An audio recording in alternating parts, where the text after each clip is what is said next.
Long ago, during a forgotten period of civilization, when man's only reach to the outside world was contained between ribbons encased in plastic, the darkest depths of man's depravity could be found in the back corner.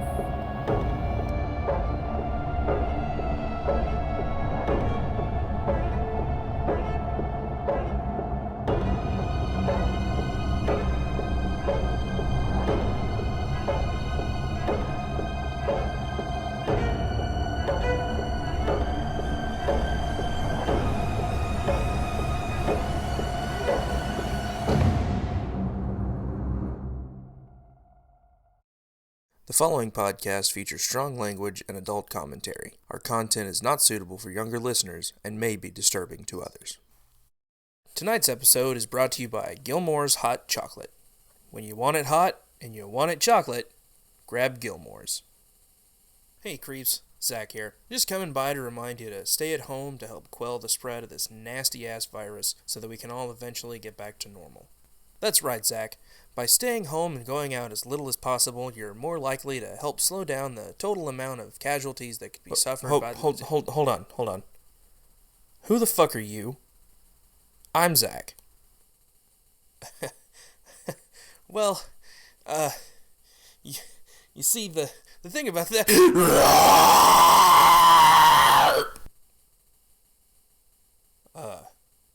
Y'all? What the fuck was that?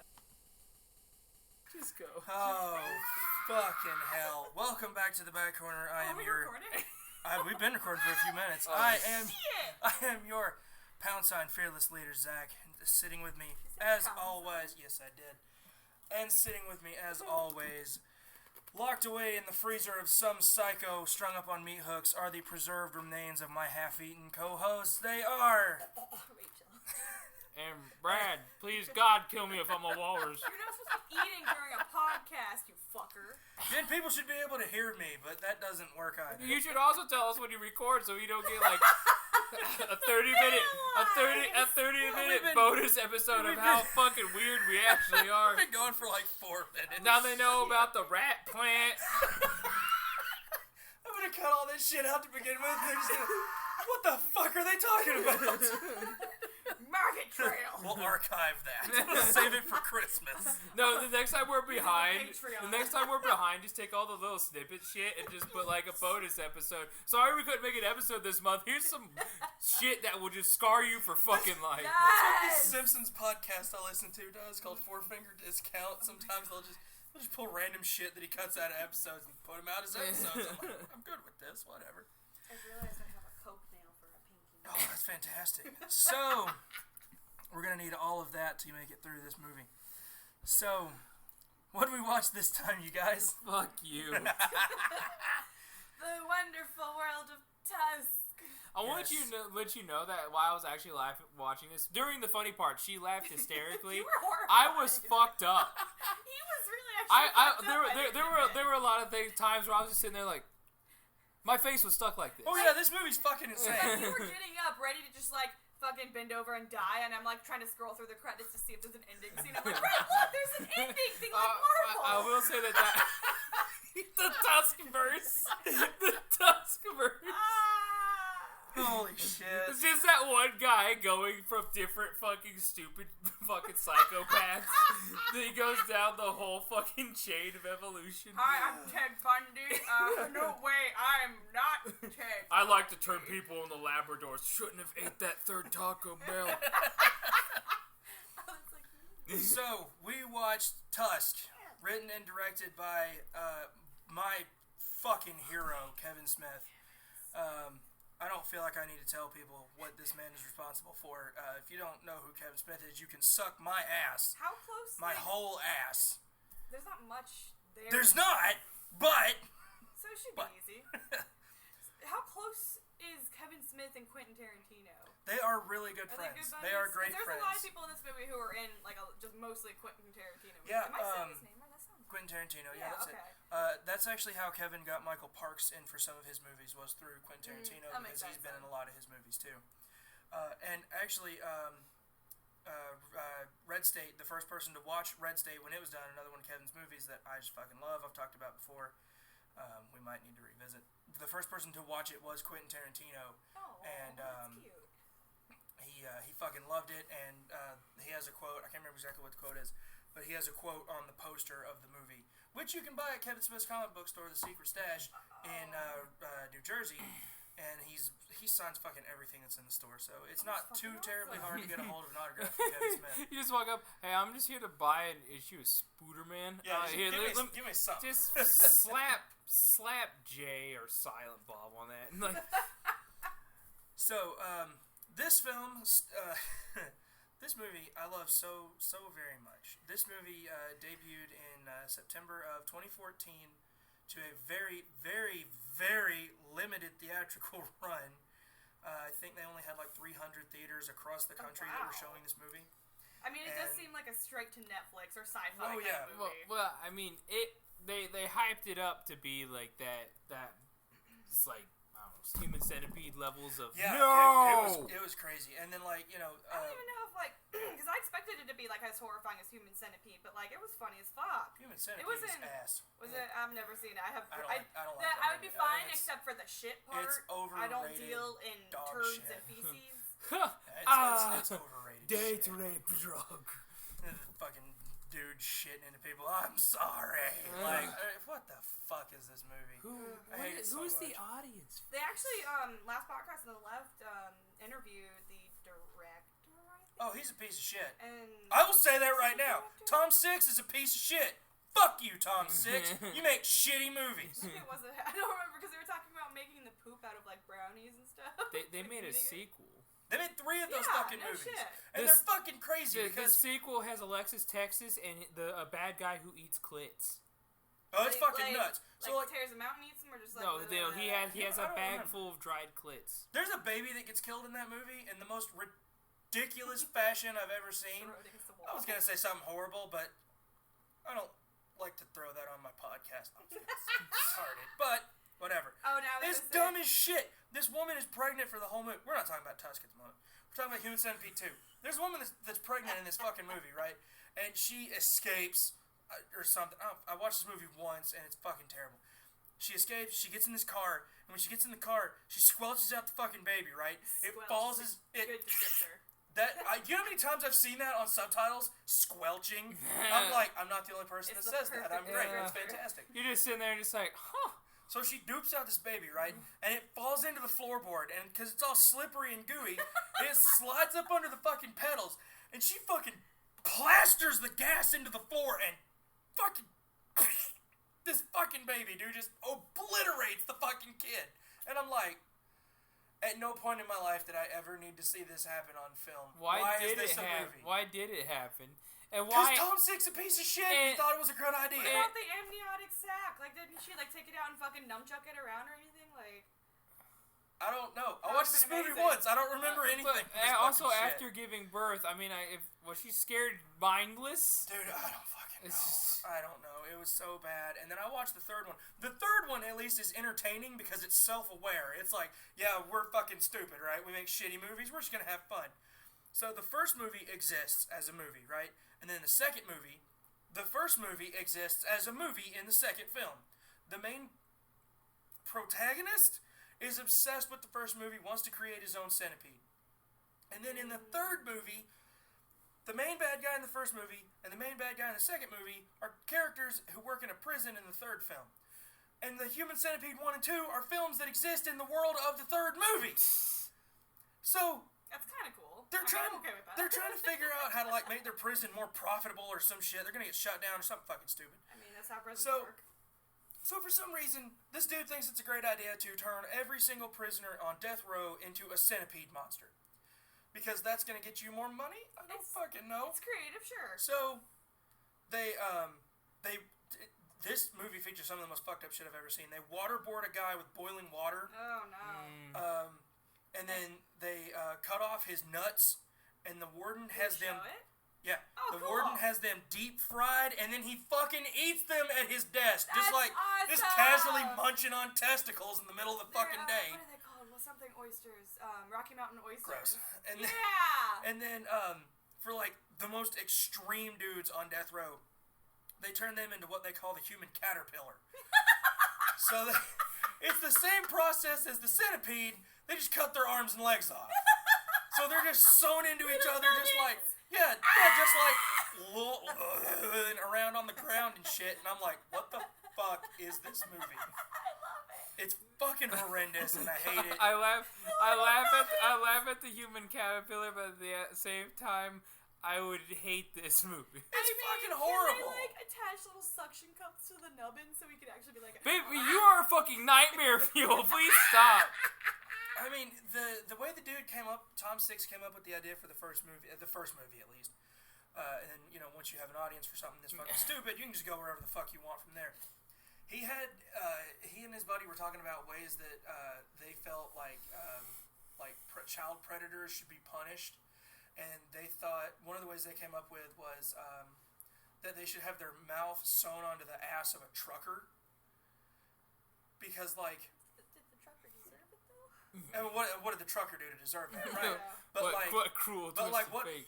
what more horrible kind of person to have your face sewn onto than the ass of someone who spends 22 hours a day in a fucking truck, And take it from someone farting who up worked... your shit, From just someone sweating all over who the worked goddamn at a gas place. station and had to clean the bathrooms.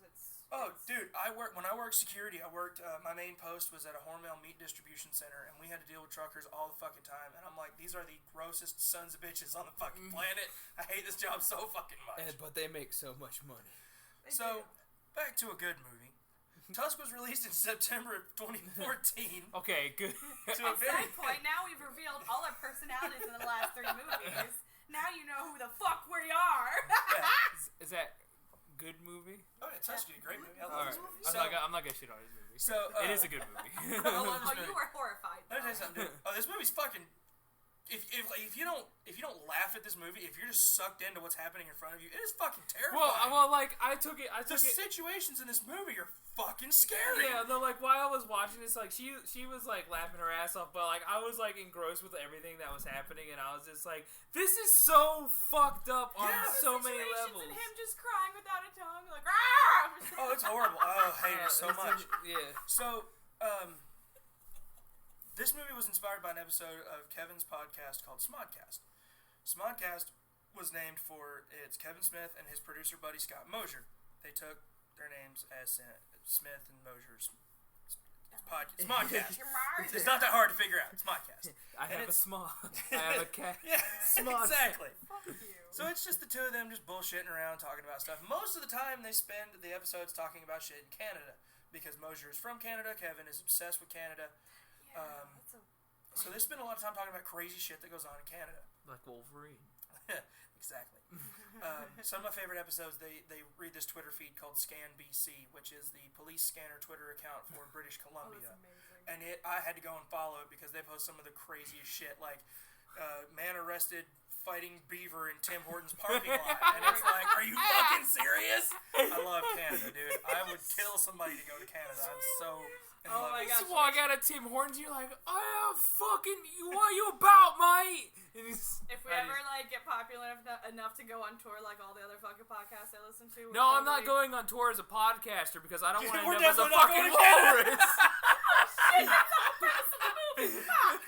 Oh my god. We're going on tour, not like I'll be visiting the- some backwoods asshole. I'll be the fucking human butterfly. They'll be like, look at his fucking gross. Your I'll be like, transformation from caterpillar to butterfly is complete. Come So now, Mr. Flyfly. You're sewn into a cocoon made of other people.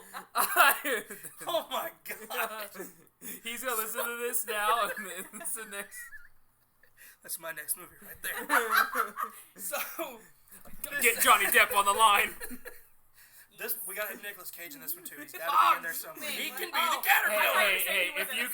If those two actors get too close together, the very fabric of reality It's like starts dividing a number by 0. Like, you can't do it. You don't know what'll happen. They high five. It's like the fucking hadron blows up. It's just like there's a schism in all the weird in the universe. The world is fucking warped and ripped around, and then it's like, wait a minute, what happened? It's 1947. It's like Crisis on Infinite Earths, and there's just different Nicolas Cages and Johnny Depp Screaming all at once. screaming all at once. Actual Ghost Rider. Oh my god. So, during an episode of Smodcast, Kevin had come across an article posted to a website called Gumtree, or someone had sent it to him, I don't recall. Gumtree is basically Craigslist in the UK, or a version of Craigslist in the UK. A guy had posted to this website that he was looking for a roommate. You got free rent, food, everything was provided for you. You didn't have to pay shit, but you were required to spend like 8 or 10 hours a day, I don't remember, dressed as a walrus. You had to be in character the whole time. You could not be a person when you were being a walrus. In the process of this conversation, Kevin and Mosier were talking about how this is a fucking horror movie, right? And they have parts of the podcast playing in the credits of the movie. I don't know if you guys listened to that or not. Oh, no, I skipped through the credits because I wanted to see what was at the end. And so they spend the whole episode going like plot point by plot point about how this whole process unfolds. And it's basically the movie, with a few minor differences. That basically what they talk about in the episode is what this movie became. All I can hear is that you're like this close to talking like Gila point. So, Kevin was so excited by the idea of this being a movie, he took to Twitter with his legions and legions of followers and posted, he said, if you want to see this movie, reply with the hashtag #WalrusYes, and if you don't want to see it, reply with the hashtag #WalrusNo. It was an overwhelmingly positive response for #WalrusYes, and now we have TUSK. Now, turns out that this article was a joke. This was just some dude screwing around. Kevin was so impressed by this, he actually brought the dude on and put him in as a producer for the film, which I think is just super fucking cool. The hockey player that Gila Point is hunting, Gregory Gumtree, he was named as an homage to the article. The fast food restaurant, and I only point this out because this movie is fucking loaded. If you listen to Kevin Smith's podcast, this movie is just in jokes from his podcast. The fast food restaurant where they first meet Gila Point is called the Gimli Glider. That is a tribute to an incident in Canada that was referred. Well, it was the Gimli Slider was the name of the restaurant, but the incident in Canada was called the Gimli Glider. Long story short, from Wikipedia, Air Canada Flight 143 was a Canadian scheduled domestic passenger flight between Montreal and Edmonton that ran out of fuel on July 23rd, 1983, at an altitude of 41,000 feet midway through the flight. The crew was able to glide the Boeing 767 aircraft safely to an emergency landing at a former Royal Canadian Air Force base in Gimli, Manitoba, that had been turned into a motor racing track. This unusual aviation incident earned the aircraft the nickname the Gimli Glider. The subsequent investigations revealed that a combination of company failures, human errors, and confusion over unit measurements led to the aircraft being refueled with an insufficient amount of fuel. Somebody for the got flight. fired. Oh, absolutely. Somebody said, Jack! God damn it! You son of a bitch! It was 200,000 gallons, not 200, you asshole! As I scream right into the mic. Metric, bitch! It's jet fuel! Did you understand? Did you see the bill? It's not $20,000. You paid $2,000. It's like you fucking some fucking American intern was over there and fuck. He's just like sinking down real low in his chair while it's going on. They're saying that one guy's getting annihilated, like he's gonna commit suicide later tonight, and he's just like, not my fucking fault. He's going through his desk to see what he can use that's gonna be fast. Oh, my scissors are gone. What the fuck? Stapler! I have a protractor. If I break it off real hard. The server at the Gimli Slider is Kevin's real wife, Jen Schwabach. Oh, that's cute. Who has made an appearance in most of his movies since Jay and Silent Bob Strike Back. She was one of the main women in the bad girl group, antagonists of the film. Dogma. Yeah. Funny fact, I've never seen Jay and Silent Bob. Have you seen Dogma? No. We're watching Dogma because it's about Catholicism. Kevin's entire fucking library. Make her We're watch changing that. Make her watch Everyone Dogma. has to see all of his movies. I mean, I've watched Jay and Silent Bob, but she's got to watch Dogma. Oh, hell yeah. Absolutely. And Everything. He said it himself, I'm a fucking demon. yeah. And you gotta watch Red State too. I think you'd really dig Red State. Because it's about a fucking psycho church cult who murders people. Who was basically inspired by the Westboro people. Kevin saw them and was like, "What if they took this shit to another level?" And he made Red State, and I fucking love it. He's like, "Hey, you see, you guys, this is what you really are." I think I'm a good example. Actually, no. I'm listening to the series of Mormonism on last podcast on the left, and they had a thing where, like, if someone you think was doing wrong, you could just straight up kill them, like back in Joseph Smith's time. Yeah. Like after he died, and they were fucked up. So Mormons are wacky. It's the same concept. Remember, kids, fascism is weird, and Mormons are wacky. Titties. That's gonna be the new sign. God damn it. We're just gonna keep adding another like fun a 10-minute You're gonna get a call from the Mormon church. Fascism is weird, Mormons are wacky. You guys are not allowed in the state of Utah. Fuck you! Throw coffee at them! And people are crazy. They can't touch coffee, throw it! So, other appearances in the film from notable folks. Kevin Smith's real-life daughter, whose real name, I promise you I'm not making this up, is Harley Quinn Smith. Because Kevin is such a fucking comic book nerd. He sounds like one of those fuckboys that's about to see Joker this weekend, too. So. I mean, I think he's probably already seen it. He's probably already been to the premiere so far. Goddamn Kevin Smith. If I get to be friends with Kevin Smith, I can do all kinds of cool shit. That's all I want to do. I just want to be friends with him. This is where I would put Kevin Smith if I had one. We're gonna be friends. We're gonna be good friends. You gotta come see my basement, Kevin. It's filled with all of your movies, and I have shirts. Your shirts, in a pile Kevin. full of, like, feces. I've peed on them, Kevin. I've marked Do you like my pee? I'm going home. I am home. I'm going to my old home. I'm going to Wendy's. I'm leaving. Also appearing in the film is Johnny Depp's daughter, Lily Rose Depp. She and Harley play the Colleens, who are the... Is that what they're called? Yeah, they're the Colleens. Which is a running joke in Yoga Hosers, which is the sequel spin-off of this movie, where they reprise their roles. They are the convenience store workers in this film who aid, I guess, and later on in the third act. They were just straight up like fucking. This disregard fucking human, American guys. Yeah, disregard human existence. Yeah, they don't care. They're fucking teenagers. For those who are youngins on our podcast, you might call them a Visco girl now. I don't know what that means. Have you not heard that at Haunt? Oh No. gosh, the amount of... Baby, I'm an old man, so please stop with your new lingo. It scares me. It's a TikTok thing. I don't even think I'm using it right. That shit's a fucking disease. Man. I hate it so I'm much. back on TikTok. Gross. Johnny Depp also appears in the film as Inspector Guy Lapointe in my favorite role of his ever. Fuck Edward Scissorhands and fucking Sweeney Todd can suck my dick. Guy Lapointe is the shit. Fuck Nightmare on Elm Street. Yeah, fuck you! In the best kill of the whole fucking movie. Captain Jack top Sparrow? Yeah, fuck pirates! Beautiful Fuck crop pirates. top. That was good. Oh, it's great, it's great. Yeah, I really, and I love didn't Johnny even Depp. know He's the shit. that he was fucking Johnny Depp until you guys told me Yeah. right now. Like, not right now, but like before we started the podcast. Yeah, but right now. I didn't. You guys ever seen Rango? That movie's fucking awesome! It is a Yeah. really The chameleon movie. one? Yeah! Yeah, it is. It's a fucking lizard western. I Yeah. fucking love it. I told you I'd end this Those one boy, and the trees. snake's just like, oh fuck, I gotta give it to him. He did. Trees were moving. Fucking love that. Every time I see those trees now. So this film stars Justin Long, who... That's his name. Yep, that's I get Justin him. Long. I get his name confused with James McAvoy. I don't know how you say his last name. Just in long. Justin Long, I love Justin Long so much. That dude is so fucking underappreciated. He's one of my favorite fucking actors. Every time I see him in anything, I love him so much. You might know him notably from Dodgeball. Yeah, he was that wiener kid in Dodgeball. He was still a wiener kid. He's still a wiener kid, yeah. He will always be a wiener kid.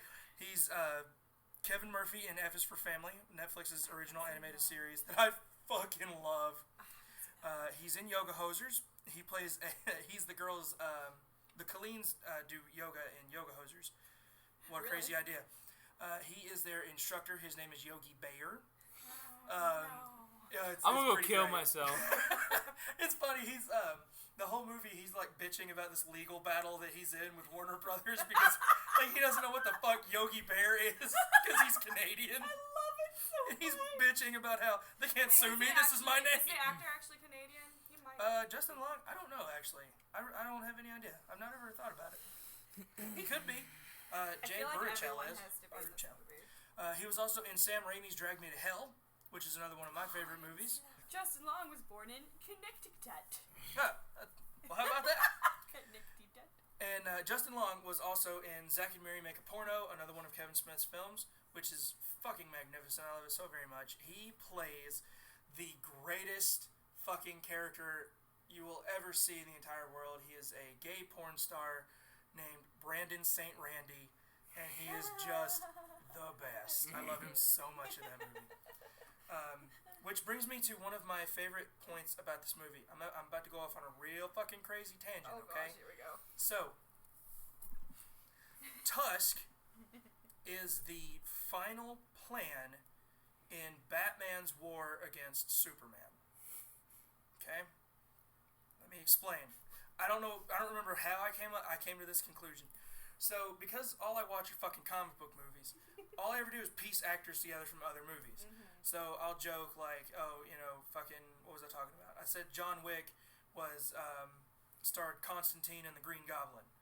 And I don't know what the fuck I was talking about. I saw that on Facebook. I was like, what the fuck am I talking about? So, in Zack and Miri Make a Porno, Justin Long plays the boyfriend of Brandon Routh, who was Superman in Superman Returns, and will be Superman again during the DC TV Crisis on Infinite Earths super television event later on this year.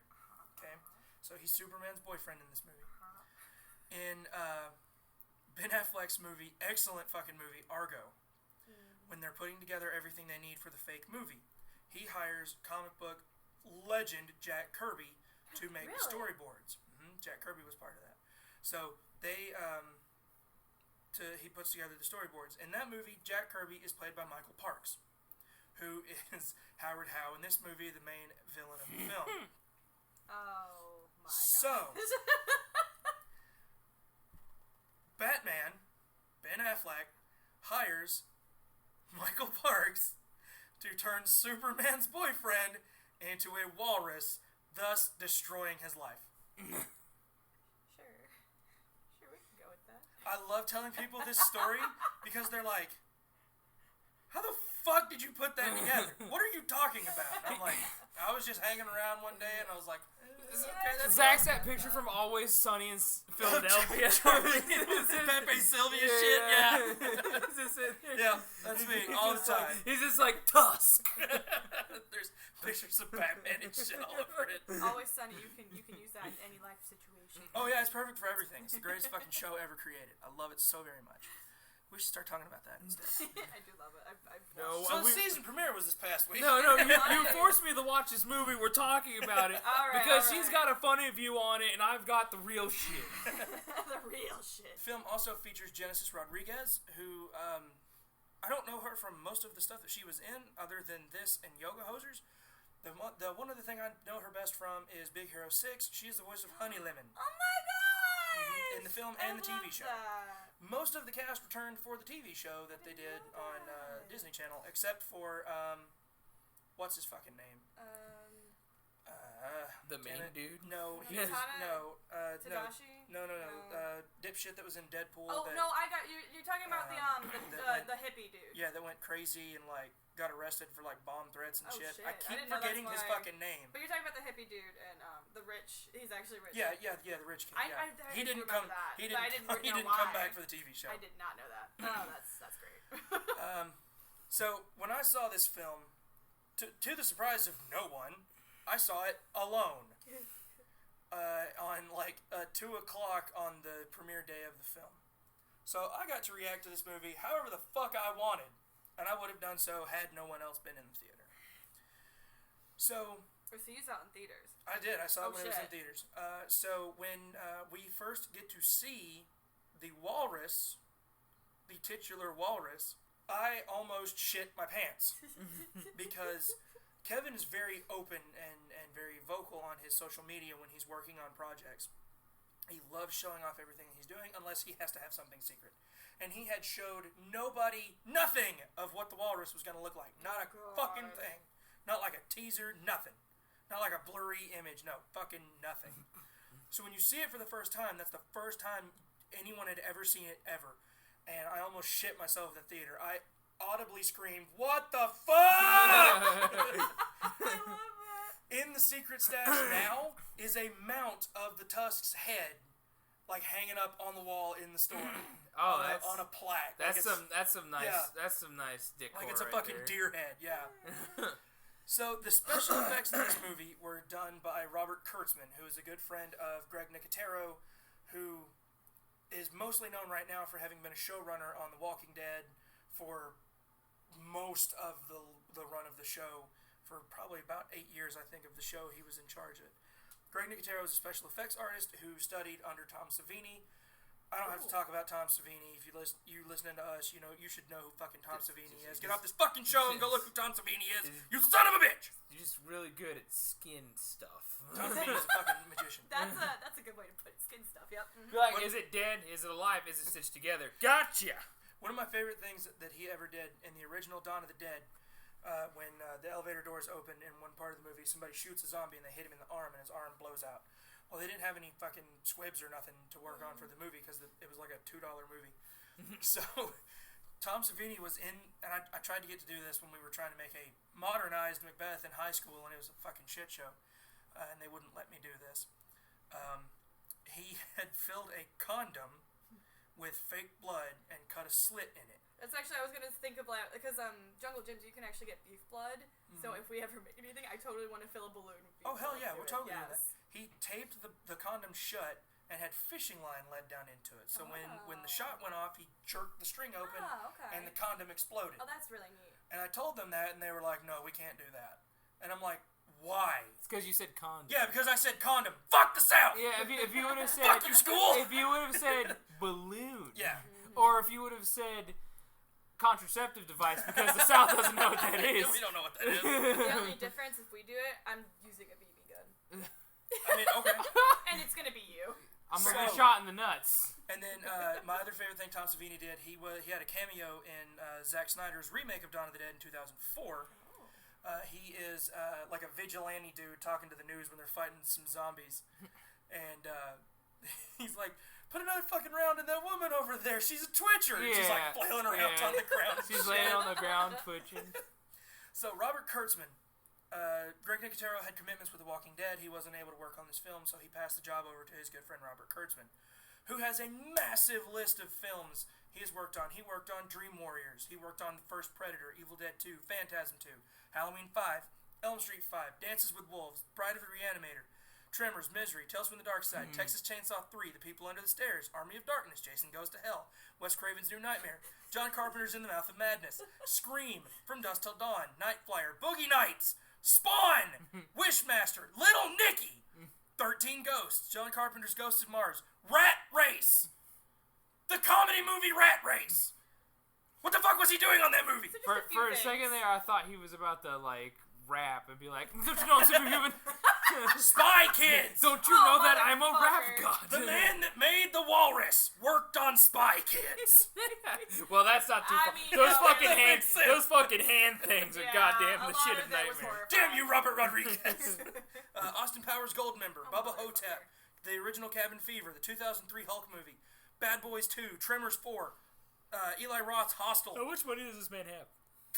A movie called 2001 Maniacs that I fucking love. A movie called Jugface that is amazing. Jump! And the worst fucking movie I've ever watched for this fucking show, the goddamn Bye Bye Man. I hate that movie so So every goddamn movie much. you've ever heard of. Yeah, he's worked on almost everything that's ever happened. And I mean, he's a fucking magician. I love his work so very much. The film also features an appearance by Hollywood Babylon co-host Ralph Garman, which is another one of Kevin Smith's podcasts. You can hear him on a ton of episodes of Family Guy. He does a bunch of random background voices for the show. He was also in Seth MacFarlane's movie A Million Ways to Die in the West. In my favorite scene of the movie, when Neil Patrick Harris pulls out a dollar bill, they cut to Ralph Garman and he slaps this kid in the head and he says, "Take your hat off, boy, that's a dollar bill." It's about So $100,000 now. stupid. So, Ralph has appeared in three of Kevin's movies so far. He was in Red State in a non-speaking role. He was in Tusk, and he was the main bad guy in Yoga Hosers when Michael Parks couldn't make it to be the bad guy. So our film opens with our hero Wallace, played by Justin Long, and his And I pal. caught Say his this. actual whole I name. caught this right away. Fucking Wallace. His name is Wallace Brighton. What's the problem? Yeah. Walrus. Walrus. And his fucking mustache. Yeah, his mustache. I didn't notice that until last night. Really? You did When I was not? rewatching it, I was like, I noticed it right away. I was like, his fucking mustache. His mustache. This is kind of when I started, like, this movie isn't going to be that much of a horror movie, is it? It's going to be... I mean, it is. It is, but it's going to But be if you're not looking for the fun, it's a fucking nightmare. It's going to be a lot. But once you see the fun, that's all you can see. So they're making fun of the kid named the Kill Bill Kid on their podcast. Which, of course, I guess would be another reference. It's a parody of the Star Wars Kid. The Star Wars Oh, Kid. I Back when didn't the know Phantom that. Menace Yeah. Yeah. You didn't know that? Yeah. Yeah, it's a parody of that kid. Now, for the record, I wanted to make sure people knew this. That kid did not kill himself, as was famously reported. The Star Wars Kid did not kill himself. He's still around and kicking and fighting off the Sith. So this scene actually features the only digital effect of the whole entire movie. Everything else they did was done practically. And it was very bad digital effect. Oh, it was bad because Kevin used who did he use? I think he used some kids from Full Sail actually. He's really big on helping people get into movies and stuff. Yeah. So he used some. Oh, that's nice. He loves helping people. When he shot Jay and Silent. Get in contact with Kevin Smith. When he shot Jay and Silent Bob in Louisiana, he used like all the crew he used was like local theater productions and stuff like that. Yeah, he Kevin loves Smith. helping people. He's my fucking hero. I love him so much. He's like, man. look at all my money. Instead of disposing, You can have it. Yeah, Really, instead of destroying this and wasting it on huge shit, let's just take the little man. You're now the moderate sized man. And I'm gonna wear used hockey shirts. Yeah, and something else that he did when all the shit with Harvey Weinstein came out, because Harvey Weinstein was who helped him get to where he was. Oh. Yeah, he was really good friends with him. Yeah. So once all that came out, because Kevin still gets residuals from all the money, or from all the movies that he made during his time at the Weinstein production, he started sending all of that money to various charities to help victims of assault and stuff like that. Because he's like, I don't want to deal with this shit ever again. No more of this. Because Kevin is the greatest fucking human being that's ever lived. Oh my gosh, I love it. They make fun of this kid for chopping off his leg with a fucking katana. Which would not happen that way either. If he swung it, like it would get stuck in his leg, and that's about it. I mean, look, if it was a real katana, maybe. You couldn't get to the bone with that, like I from said that maybe. little slice. Maybe. I'm not gonna analyze if it. you swing hard enough. But it is most assuredly some mall ninja bullshit. Yeah. So, Teddy, I need to point out because I don't point it out in my notes. They are the host of a podcast called the Not See Party, which is a play on words. The way the show works, This is bad. Wallace goes out, interviews interesting people, brings the story back and tells the story to Teddy in the studio, who does not see these things happen in front of him, therefore they are He doesn't want to go out and travel. He doesn't want wanna travel. There's a thing about that. There's a reason why he doesn't want to travel, but he's afraid of flying. Catch till later, He's afraid of flying, apparently. from what we're told to begin with. So, Wallace leaves for Canada. He's heading into Manitoba, I think is where he was going. On his way into the country, he encounters Border Patrol, as you would when you're transferring to a different country. And who's the Border Patrol agent he runs into here, guys? The epic mealtime guy. One of the epic mealtime guys. The main The guy main from dude. Epic It's Mealtime. the dude. The And bearded I think guy. The dude. his first name is Charlie something. His No, name's Charlie something. no. I feel like No, that's, no. that's what his name No, is. no. I'm almost pretty sure. No, I got this. See, this is why Google exists. We don't know these things. So while she's looking that up, I've actually watched that for a long. Harley, there we go. Harley. Why am I thinking Charlie? It's Harley close. Weinstein. It's close. Close. Why not? Yeah, sure. Yeah. So he's chatting Wallace up about his time in Canada, and he briefly accosts him about the differences between the United States and the Canada, The Canada. saying that you have your Canada-dos and your Canada-don'ts. Rule number 1 is that you never tell a Canadian that you don't follow hockey. Wallace says, "Oh, right, because it'll make him sad." He says, "No, Canadians don't get sad. Sadness was invented by the U.S." I love this, and I really hope Harley wrote these lines because it feels like he would have. And he He says, it's right there if you look at our flag. You look past that sacred maple leaf. In the U.S., you're red, white, and blue. But in Canada, you're never blue, eh? Ever. Except when you're a fucking walrus. The A is important here. Yeah. And that Canadians aren't nice, they're optimistic. There's a difference. So then Wallace explains, he says, so what are you doing here in Canada? And he explains his business. He goes about on his podcast interviews and tells... Which you didn't even mention who Teddy is. Oh, right, I didn't talk about who Teddy is. I knew I was forgetting something. Yeah. So Teddy is played by Haley Joel Osment. Which you didn't catch because I remember recently he was in the Ted Bundy movie thing, whatever you want to call it, on Netflix. That has, fuck is his name from High School Musical? Zac Efron. Thank you. I was talking to But somebody else you about would that never the know other day. because like Haley Joel Osment was all in like stuff when he was a kid. Yeah, he's an adult now. And I was looking up He's his a man. stuff. I was looking up his Wikipedia, and I must have known this before, but I only just realized that he voices fucking Sora. Yeah, he did. I didn't know that. I was looking at that too, and I'm like, what? I think I Are knew you it serious? before, but I'm like just rediscovering it, and I was like, this is when I was looking at you, Brad, like with this fucking shocked face, because The I'm like, fucking the Sixth Sora. Sense kid is the voice of Kingdom Hearts? Are you serious? the voice of What's Kingdom happening? Hearts. Yeah, And actually, he's in Yoga Hosers, I guess too. Yeah, he is. they He's in needed the Yoga windmill Hosers. slam that third game before it got to him. He in Yoga Hosers, he plays, and this is a real dude that he portrays in Yoga Hosers. He plays a dude who is basically known as the Canadian Hitler. What the fuck? Yes, there was a dude way back during World War II who was like trying to bring Nazism into Canada and was basically Hitler of Canada. You know, it just ran through my mind. You know who the German Hitler is? Hitler. Oh shit! Because I was thinking of the dude who did all those experiments. and then, like, the German Hitler is Hitler. Rachel's head expands to like 4 times its normal size. Big brain time. You know who is the German Hitler of German? When you're sitting watching television, just cuts to somebody sitting at a desk. You know, the German Hitler was Hitler, and then it just cuts away, and you're like, "What the fuck just happened?" Are we at war?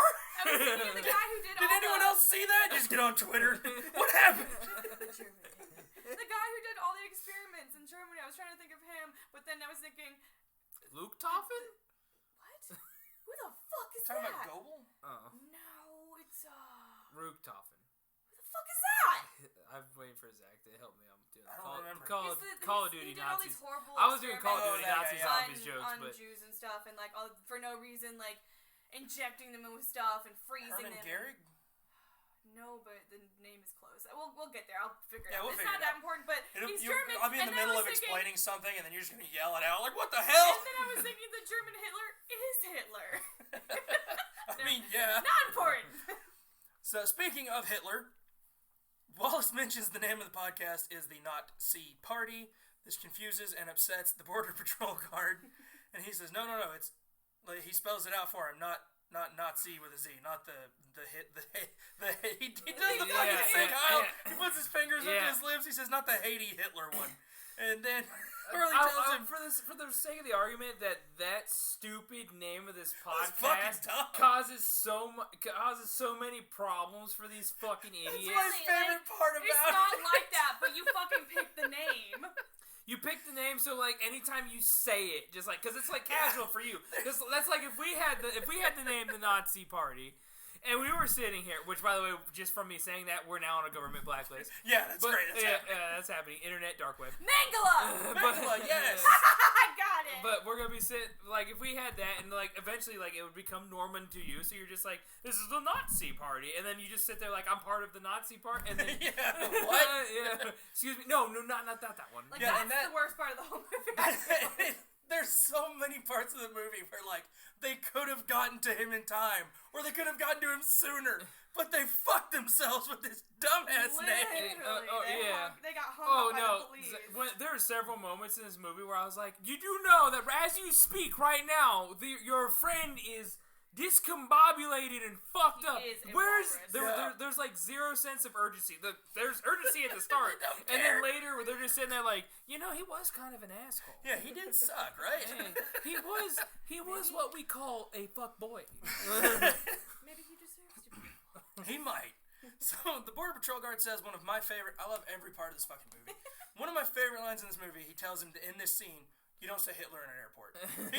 You don't say Hitler in an airport. Like, you fucking idiot. We cut to the next scene. It's a hard fucking cut. It's just like, scene's over. Next scene. Wallace is pulling up at the house of the Kill Bill kid. And this is where we get one of our first Hollywood Babylon jokes in the form of Wallace's ringtone. That's what that is? That's what that is. Because I'm like, I just keep hearing it. What the fuck is this? That's from, I can't remember the name of the movie. I want to say Any Given Sunday, I think is what it was.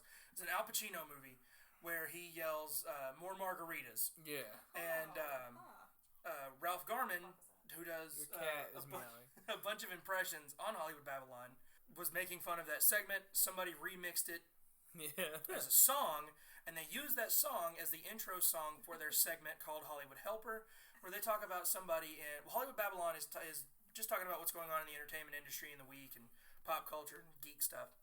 Hollywood Helper segment is about somebody in Hollywood who went out of their way to do something nice for somebody in the community, helping out kids, doing some hospitals, stuff like that. Just taking a moment to recognize somebody for who... Kevin Smith all the time. Yeah, all the time. Somebody who, like... You know, like when Ryan Reynolds goes and visits sick kids in hospitals. He's Ryan Reynolds. He doesn't have to go do that shit, but he does because he's the fucking man. So that's the intro song for that segment, and that's his ringtone. Calling him is his girlfriend, Allie, who's played by Genesis Rodriguez. Fucking spectacularly. I love her in this movie. She's so great. So, Wallace ignores the phone call because he's a dick. Yeah. And as he approaches the home, he's greeted by a wreath with a sash on it. And he's confused, as one would be when you first see that in front of a home. As he goes around the side of the house, there is a string of cars, and there are people crying. Mm-hmm. He approaches these people crying, and they move out of this circle that they're standing in to show an empty wheelchair with this kid's picture and flowers in it. This poor kid fucking killed himself. Aww. He harakiri'd himself with his own sword. This poor fucking kid. So we cut to Wallace in a bar. He's calling Teddy, and he's bitching about how he needs a new plan. He has to find a flight home now. All this other shit. He's being a real shit human being over the fact that he propagated what probably made this kid off himself. Yeah, he's probably at least partly responsible for this. Yeah, because he said he was like kind of sort of famous. So he's sitting there and he was like, let's make fun of this kid, so that probably helps because So after that, Wallace goes to take a piss, and he discovers a note left by a man who's wishing to find someone to talk to. He's mainly looking for someone to live with him, to assist him in his everyday life because he's now confined to a wheelchair. And it is exact words verbatim minus the walrus thing from the thing. He has many tall tales of his life's adventures and simply wishes to find someone to tell them to. Now, never should you ever answer an ad on a piss wall. Never walk into a seedy bar or anything and be like, that's a good thing to go do. Yeah. This is a hard piss. Hey, what's that guy doing? What's this note? Free croissants? Oh, hell yeah. Shit. Butter? Fucking A. I gotta go to this address now. I gotta fucking finish pissing. Go. He just runs out of the bar. Sorry. He's peeing all over everyone. No, you're pissed drunk. So then we cut to Wallace hanging out in a convenience store on the phone talking with Howard Howe, the man that he is to meet soon. And this is where That's not a red flag, then I don't know what that is. This is where we meet Harley. Wait, is that Kevin Smith playing more comic book shit because of Bruce Banner and Peter Parker? Probably. Yeah, what's the Flash's name? Barry Allen. Or Wally West. Wally West. Something like that. Yeah, like the fucking Harleen Quinzel. All Stanley ever did was name people with the same fucking letters. So he's talking to Howard Howe, and this is where we meet Harley and Lily, the Colleens. They are working as the girls at the convenience store. We learn here that Howard is in Bifrost, which is about 2 hours away. Harley specifically says it's about 2 hours away, to which Wallace makes fun of her for, because he's an asshole. This is like the asshole he is. One of the assholiest scenes. So most of the time after that, we get a short couple scenes of him driving out to the house. He's talking to Howard on the phone. During this whole entire sequences, these few couple scenes, there are loud, ominous, impending drums playing. Yeah. Are there? I didn't notice. Yes, and if you listen closely, it is a reworking of Fleetwood Mac's "Tusk." Oh no, I did get that. I That did shows up I later in the movie. I said that too at one point. I'm like, this is Tusk. Yeah. Yeah. Yeah, This is Tusk. and that's actually where most of the budget for this movie went, was securing the rights for that song. I hope so, because you have to. If you have a movie called Tusk, you're gonna put Tusk in it. Yeah, and I mean, if you want Fleetwood Mac, you gotta pay. You gotta fucking pay for Fleetwood Mac, dude. So, the song will appear later on in the film, at which point Kevin has famously said, when that song starts, the movie becomes self-aware. It's like, it knows it's crazy, and it's just go along, we're almost over. It's a very Is famous, it- like, marching band song, Yeah. too. Is it And when it's a fucking banger. I love that song. I mean, because it's like, it's so you don't even hardly take it seriously anyways. Is it when he's driving back? Also, when he has a flashback of him talking to his girlfriend, or is that coming up? That's coming up here in just a minute. So once Wallace arrives at Howard's house, we see him. He's dressed in a fucking full-on suit. He's got his hair slicked back. He's looking good.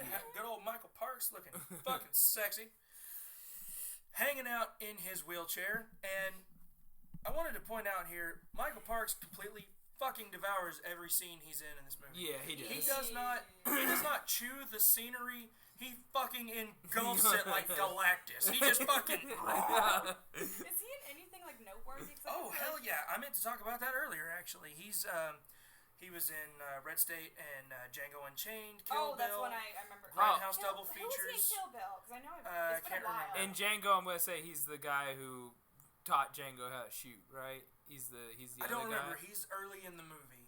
Yeah. I don't remember. He might be. It's been a while since I watched Django. He was in a shitload of episodes of Twin Peaks. He was in From Dusk Till Dawn. He was a police officer at the beginning of the movie. I do remember pointing these out to you, but I just couldn't. It's been a while since I've seen any of that stuff that, like, Yeah. I don't think I would recognize him. But he fucking devours the scenery in this fucking movie. I love him so much. He was apparently very excited to have the opportunity to choose scenery while working with Johnny Depp, who often does the same, which was something he had pointed out. I was like, oh shit, yeah, you're right. That was. So wait, true is then, that man. another reason why we couldn't get these two alive in the same room? Same reason. We just outact each other.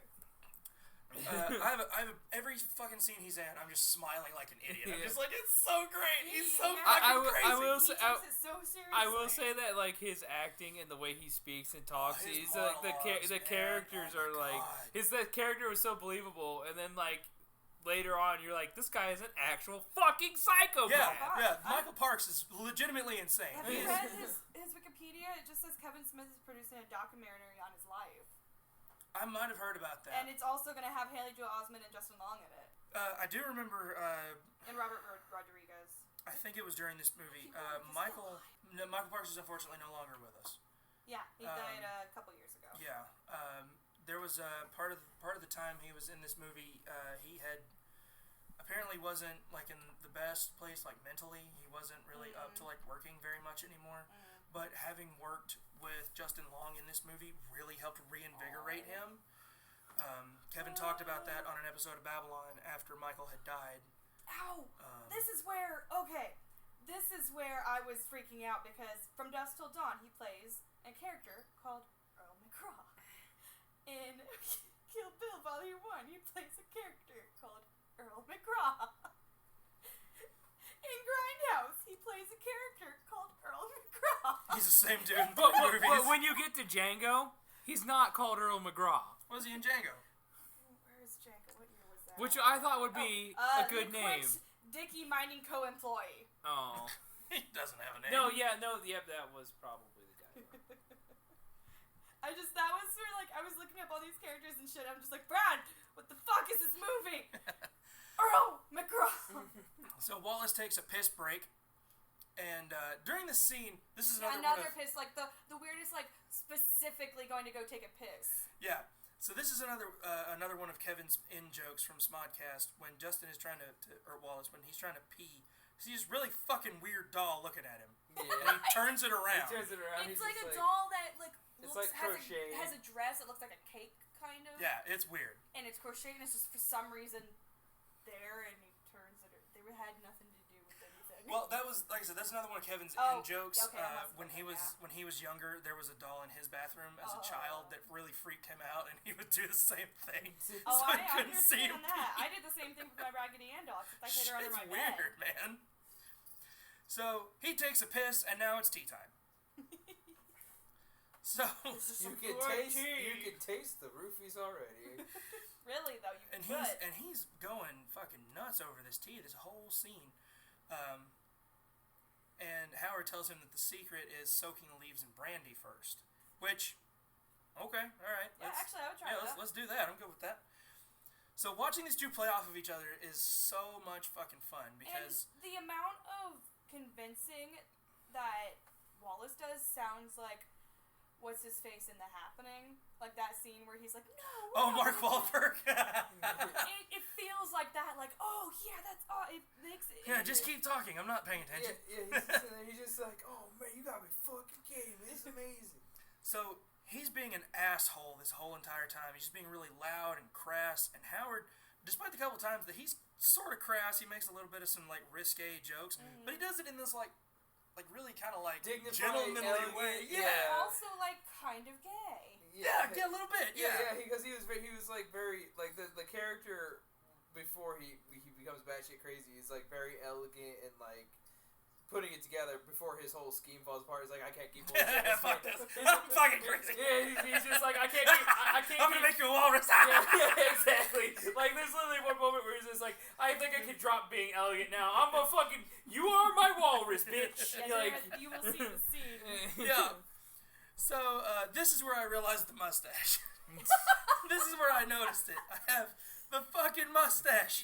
The Wallace part is so obvious, but the fucking mustache. Hey, Zach, did you miss the part where the girls at the gas station literally turned around they to were face fucking him with with the fucking mustache. combs? Yeah, I love that. But like, the TUSK thing is what I was Yeah. when I realized it. I was like, I'm a fucking idiot. Yeah, it's like, he looks like a walrus. Yeah, he already does. Yeah, that was from the beginning. I'm just like, this movie's not even gonna be serious. So, this is where Howard starts telling a story about how he knew Ernest Hemingway during his time in World War II when he was working on a battleship as a potato peeler.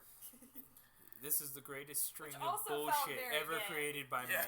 Which This was is- also very gay. This Yeah. is a ridiculous string of bullshit. It This story sure this is. story is like Maybe Megatron. Because he tells him, he talks about how they bonded over this bottle of liquor, and then the events of D-Day were over, shortly thereafter, and he still has the bottle. He has the bottle sitting on a shelf behind him, and Wallace goes and freaks out over the bottle, and he's like, this is the actual bottle? And he's like, well, it is a Yeah. bottle, but if you combine it with a story, it takes you to a whole different place. And it's It's like, like- yeah, you're full of shit. Yeah, Right? He's This like, isn't yeah, I was real. about to say, like, yes, I did just lie to you, but you're agreeing with it, and you're drinking the shit out of those roofies. So after the Hemingway story, Wallace notices something mounted on a holder above the Oh, fireplace. Oh God, the walrus dick. Excuse me. This is the dick bone of the walrus. You should know, Brad. What's the actual name or the actual? They say what it is. I'm talking about the dick They bone. say what it is. They did, but I don't remember what it is. Well, we go to enough of those shows where they have bones and stuff that they sell that you should know because you see raccoon bones all the time. Yeah, but I don't go to the show and be like, I can't Raccoon wait. dicks! I can't Two wait. for four! I can't wait to buy the raccoon dick I bone. want a raccoon. This is dick the last bone. one I need. So for my collection of animal dick I'm bones, going to keep I it can put it right next to the fucking sperm whale dick bone that takes up the wall of my entire The fucking middle of the apartment. house. I will keep I the keep dick the in whale that. dick in my baby's room. Yeah. He likes to suck on it. This How I measure his age. at the obituaries at age 58, man dies when his whale bone penis falls on him, crushing him. You were Area- That's how I'd like to Area die. man crushed by whale cock. Oh my god. just the Crushed by dick cock. slap heard around the world. So this is the dick bone of a walrus. And Howard points out that walrus is probably God's most noble creature. It is far more evolved than any man he has ever known. This is where it really This, starts this, getting weird. this is where you're just like, he's jacking off the walrus. He's miming stroking the dick Oh, boner. really? Hey, did you not see that? When he says it's far more evolved than any man I've ever known, he's like miming, stroking, and blasting in his face. And Howard says, present company included. I think I do remember And that. Wallace Oh, says, gosh. thank you. He's like, I know you're fucking with me. I'm an idiot. So, He fucked that walrus. after this, Howard starts talking about in 1959, he was back aboard a ship called the Anastasia as a chef, during which time he was lost at sea. And eventually, during his time in the sea, something was swimming around him. He didn't know what it was.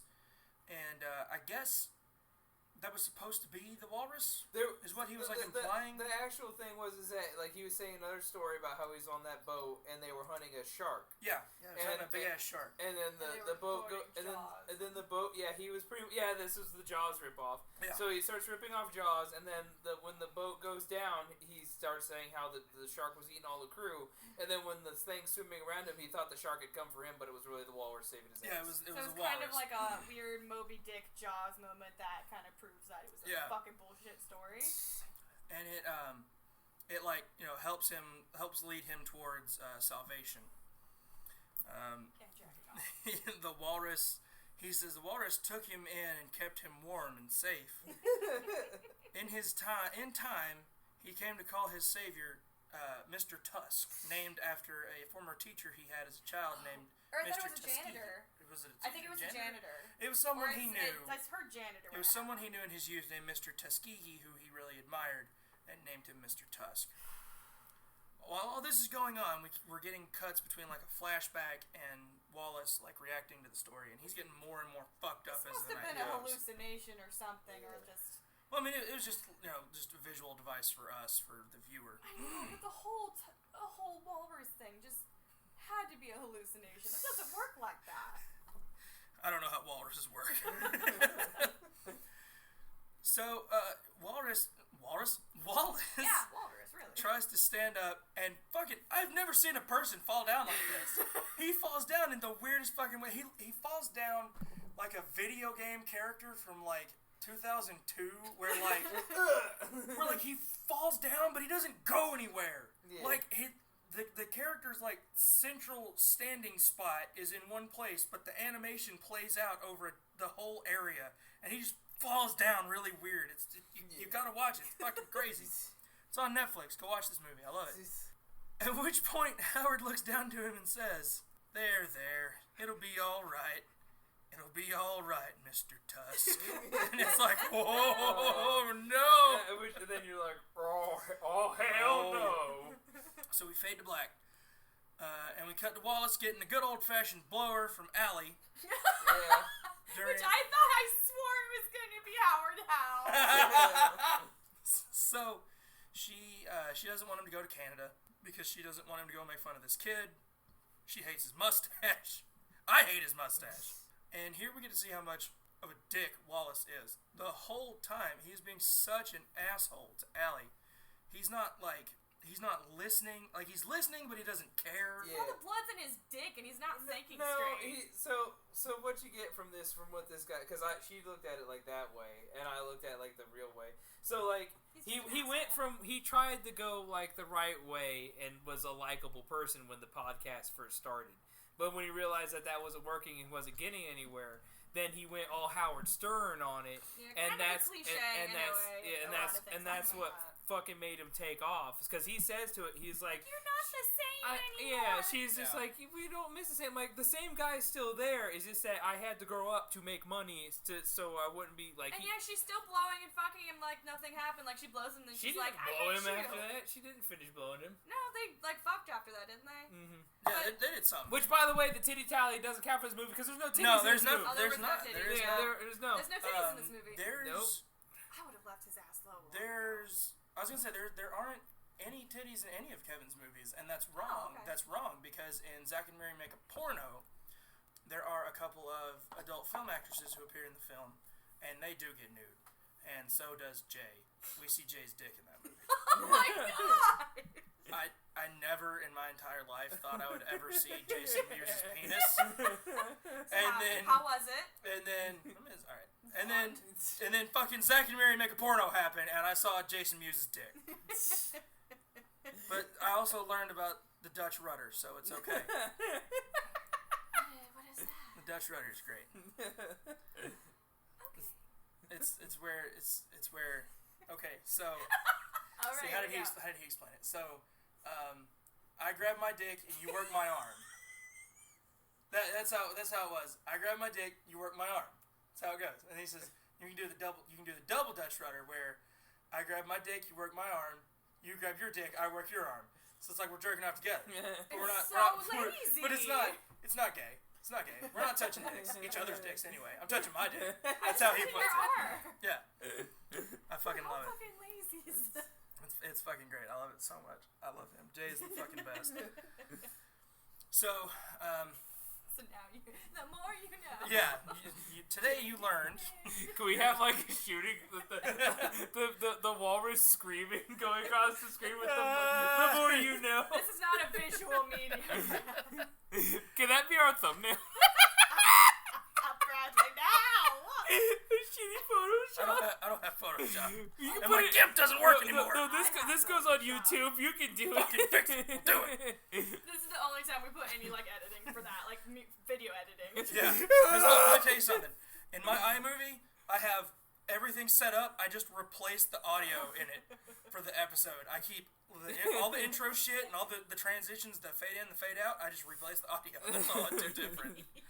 I am so fucking lazy with this shit. So back in real time, Wallace slowly awakes in a wheelchair alone in a big-ass room. And we see that Howard is nearby, polishing a tusk bone. This is where the jerking off really shows. This is kind of why I thought it was like, this is totally just gay erotica. No, this is where I was sitting there just like, this is about to get scary. Like, this is getting fucked up. I was like, this is a psychopath. Like, you're gonna be a good I was like, this is gonna get real gay. Like, I swore he was gonna go blow him. You're gonna be a good walrus. So Howard rolls over, and he's a lot creepier now than he was before. And he lies to Wallace and tells him that he passed out because a spider bit him on his leg, and he saw it. He saw it crawl out of his pants. It was, hobo it was spider. Brown recluse, colloquially called the hobo spider. Even when he's speaking, he's just like, I'm so much more knowledgeable and elegant than you will ever be. He's you the bitch. smartest motherfucker in every room he's ever been in. What with the brown recluse so many times? It's just an easy lie. It's just an easy spider. I mean, yeah, everybody knows brown recluse. FYI, okay, now this is where I am going to be a smart bug man. Brown recluse venom doesn't make you pass out. It rots. It's necrosis. When you get bit, it swells up and the tissue around it dies and it spreads. It's fucking horrible. If you don't get it treated, you die from gangrene. You die from blood infection. Yeah. Like, shit, someone give me an axe now. Just go ahead and just one, Which he could have. two. He could have been that way with the leg, anyways, if he was more knowledgeable. It takes forever to get to the point where it is that bad where you hack it out. Passed out a long time. This motherfucker is probably sitting there just like, Excuse me. what do I do with this fucking leg? He put it on ice. Well, he had one on ice later. I don't know whose it was. He's sitting there. He looks over. He looks Did you over. have both legs cut off or just one? No, he did have both of them. For some reason, I was only seeing the one leg. Well, he cut only off. did the first one Yeah. in this scene, and then Oh, later on later in the he second cut off one. that. He goes over to a storm drain and he's like, "Hey, buddy," and then Pennywise reaches out and grabs hold of the leg. Hey! I'm gonna use this to torture some kids. Thanks, bro. Oh, Take out. side thing. I didn't show you the picture. I sent it to Zach, but in the Haunt parking lot, in the Kings Island employee parking lot, someone on the back of their car has Pennywise shit, including Pennywise, and the wiper is him It's like holding his arm. Jordan's arm. And it's like waving at people. It's crazy. And it's like a party thing too. You can call the number. Yeah. But like that. Yeah. So It's really raining. The clowns were doing I love that, by that the so way. much. I was about to say, we've lost. yeah, the I whole had hour. my stand. We wait right Too tight. by the clowns, like in the umbrella area by the pop machines. Yeah. And I was sitting there and I heard them doing it. Just 30 minutes in He a row. laughs like such an asshole. I fucking love Tim Curry. He's the Oh, I best. love him so much. In so many Oh ways. my god. So, Howard builds up this lie about the brown recluse and how Wallace's leg swelled up to the size of a very fat elephant leg. A very fat one. And they had to give him a spinal injection, and the doctor had to take drastic measures and cut off his fucking leg. Dr. Moussier. Yeah, Dr. Moussier. And Dr. Mushi. And also, like, he speeds up the line. He's like, "Where's my phone?" And it's like, "Oh, the doctor stopped your phone." Doctor stepped on your phone. And then he also says, like, the doctor also took out all the phones in the house. But he also like doesn't know how a smartphone works. Is he just like he's like I stepped on it and destroyed it. Like Yeah. By the way, this is the He's the fucking Hulk and just crushed it into nothing. By the way, this is the world's shittiest psychopath because he didn't get rid of his victim's fucking cell phone. Well, I think he wanted him to have it so he could like fuck with him, like, oh, you've almost got some help. You've almost fuck you. Hit you with a dick bone. unless he's just like Did he hit him with the dick bone? He hit him with the dick bone. Oh my Yeah. god! Yeah, I thought he just yeah. hit him with the I hammer. think he might just be getting too old for this shit and like forgetting things. Yeah, yeah, that's true too. Because he knocked his shit out when he found him on the phone. Yeah. Yeah. Well, no, we're getting there. So Wallace is rightfully freaking the fuck out. He lifts his blanket off his leg and he sees that his leg is gone.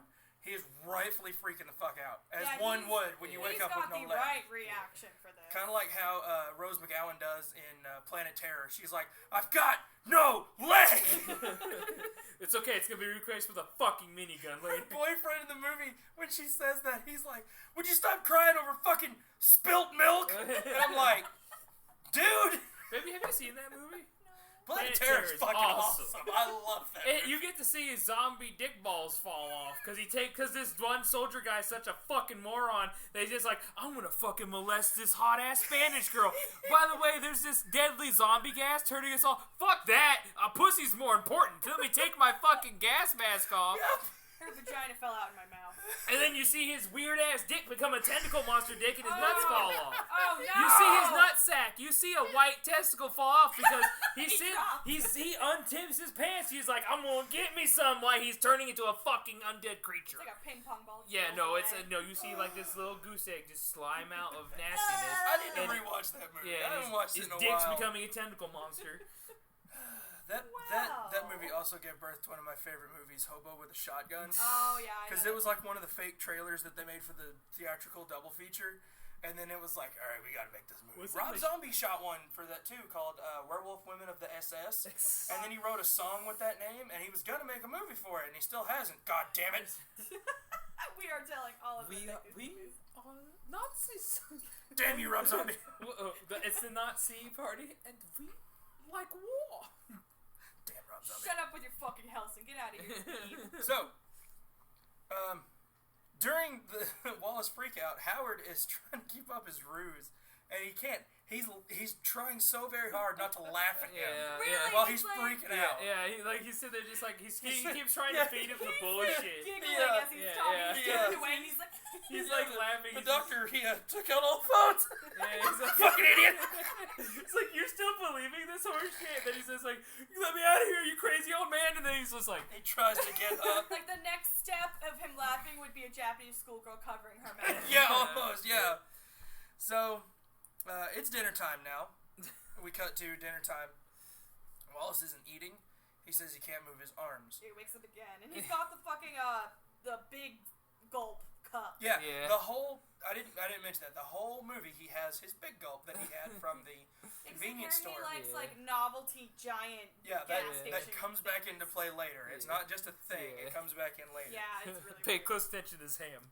He says he can't move his arms. Howard tells him that's because of the morphine.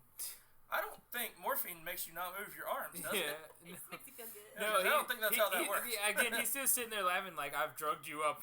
You are Play-Doh in my hands. Yeah, you're fucked, kid. I mean, it depends how long a parent's spinal tap lasts. Maybe that Yeah. would still take into account. So Wallace is starting to kind of wise it up a little bit to what's going on. Just a little bit. The smallest amount imaginable. Yeah, the gerbil is not dead. Yeah. It's twitching. So he starts asking questions about the spider. Oh, it was a typical spider.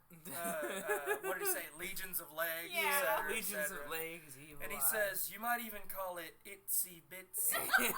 And then He's in the such an asshole. scariest fucking fashion imaginable, starts singing Oh my gosh, the it's itsy Itsy bitsy Bitsy, spider. Yeah, and then our Wallace finally is It just all like, starts clicking. He's Yeah. like, this guy's smoking. He I'm does it fucked. with a weird hand, kind of like the butler in Scary Movie. Yeah, but he's "Itsy yeah. bitty," like just this Yeah. one hand that's like. Yeah. It's just like the itsy bitsy spider. So he starts to realize what's going on. Something is wrong with this picture. And he starts like screaming for help. Howard stands up. Yeah, this is where we're like, oh, Yeah. fuck. He sits there, he's like, let me out of here, you old creepy bastard. This is kind of the first moment where I have like a serious fuck. Yeah, he's like, oh, you crazy stood old up. goo. And then he stands up, and at which point he says, oh, fuck, too. Yeah, And he's like, oh. It stuns him into silence. I He's don't like, think either of us shit. realized he was like actually joking on the wheelchair part. Yeah. Like I didn't even think about that. And then he marches to the other end of this cartoonishly long dinner table and bitch slaps Justin Long. Where did he get this money though? Canadians? I don't know. He's a healthcare. psychopath. Yeah, I'm just spending money on his healthcare. All the They money get he saved on that the oil wheelchair. check that they get every month. So then Wallace starts to ask him, he's like, why? Why are you doing this? And Howard gives him the craziest fucking response anyone could ever give another person. He says, why? To solve a riddle older than the Sphinx. Oh my god. To answer the question which has plagued us since we crawled from the surf and stood erect in the sun. Is man, indeed, a walrus at heart? I don't think anyone's ever asked that No question, one's sir. ever wondered that. No one has asked that question, sir. I think you are insane. No Hey, one, hey. when they're 15 Hey. and having an existential crisis, is out in the woods. Am I a walrus? I just want to let you know that at this point I'm just like, well, I'm fucking dead. Some fucked up shit's about to happen. I think you like said that. like my legs are already gone, but I was too dense to see the Too craziness. stupid. Yeah. So then, He even mentions, Wallace even mentions, like, I was kind of nervous when I came up front in this dark place. And Yeah. It's cool, it's cool. maybe I should come back tomorrow during What the was the name? daytime. What was the name? Pippi Manor or Yeah, something? yeah, Pippi Manor, I think is what it was called. I don't know what He's that. cow. I don't know what that is or what that's like referring to, but it's fucking weird. Or Pippi Hill. Pippi Hill. It was Pippi something, yeah. It was Hill. So, in another one of my favorite scenes, Wallace just. What else can he do? He just starts screaming Yeah, and really. like crying for help. He can't move anyways. Yeah. And Howard starts screaming back, Yeah. mocking him. Yeah. He's like, ah! It's like, Another scene which kind of still felt a little homoerotic. no. That scene in particular, I love that scene so much. That one in particular is an homage to the original Texas Chainsaw Massacre. Ah, Yeah. okay. Because that happens in that movie I too. did not see that. The girl starts, she wakes up tied to the chair at dinner and she starts freaking out and everybody's just right there with her. I've started doing that to people at haunt. I love Just that. to fuck with I them. know, I I love repeat that. people, like, sometimes I'll repeat what people say, because, like, it scares people. They're like, no, and I'm like, no! No! And they're like, I'm like, I heard someone cried the other day, actually. I scared the living shit out of so many people. I gave him a hug, though, because I got really No, fuck surprised that. him. He laughed, and it was funny. I just kind of, like, laughed and gave him a hug. We scared this one kid so fucking bad he couldn't get out of the house fast enough Friday night. He flew out the fucking door, ran into our fence at the end of the house, and damn near flipped over it. I was like, damn, kid! There was this young kid that, like, kept bothering me. He kept trying to come around, and, like, I kept trying to watch, because he was trying to poke me and shit, too. And, like, I was eventually like, if you don't stop, I'm going to call security, because, like, it's just really friggin' annoying me. I can't do it. I can't go anywhere. He's right there at the entrance. Yeah. And, like, eventually, like, I think, like, his family's kind of up there, and he's like, "You're really gonna call security?" I'm like, "Yeah." And Yeah. then at that point, because Motherfucker. he's like, he was really worried, and his family was right there, and they were all gonna bitch probably about it. So I kind of Fuck came up him. and scared him, and he fell over, and he's like, and I tried Good. to, like, give him a hand up, and he's like backing up, crawling away. Good. Fuck him. And security was right Fucking behind him shit too. eggs. Fucking hate people. I know. Continuing on. So everybody's screaming. We cut to the outside of the house, and they're just screaming is all it is. It's Yeah, that's fantastic. why it felt kind of weird, because it's like, if someone hears that, they're gonna be like, what the fuck are they doing? Yeah, they're way out in the middle of nowhere in That's fucking why, Manitoba. I don't know why, but it felt like such a Manitoba. weird, almost like homoerotic thing, because like, almost like you could hear Keep trying to them gay up fucking. one of my favorite movies. It feels like it. Quit, stop. No. There's nothing gay about this. It's Besides, like- It's just a man and his walrus. Yeah, it's just, God damn it. it's just a man trying to love a walrus. But like, it's like Nightmare on Elm Street too. That is the gayest movie ever made. They're all the people who made it. They're like, oh, I've seen gay porn that is less gay than Nightmare on Elm Street 2, alright? you've seen gay porn. I'm 27 years old. I've seen many things. My daddy showed me how to rub it without rubbing the skin raw. Will you show me? Wait, are you older than Zach? What the fuck does that mean? You're old, Brad. I am old. I don't know what that means. Yeah, what is that from, Brad Hunt? Or are you just making that up? No, it's from gay porno. Go ahead. Right, I believe that. So, Okay. so we fade to black and we fade into Allie having a monologue, Yeah, this is like And- weirdly serious. and it's I love watching Genesis Rodriguez work in this scene because every fucking bit of it is 100% believable. If you just focus in on it, you're like, I'm not watching someone perform. I'm watching a Yeah. hurt, broken person. Yeah. She's At got the this point- fucking chin. She's Yeah, crying so she's hard. She's got the fucking really chin quivers Yeah. On and it. shit. And like it kind of lasted. I felt like too long for this kind of movie because it's like the rest was fucking weird and then it got really serious here.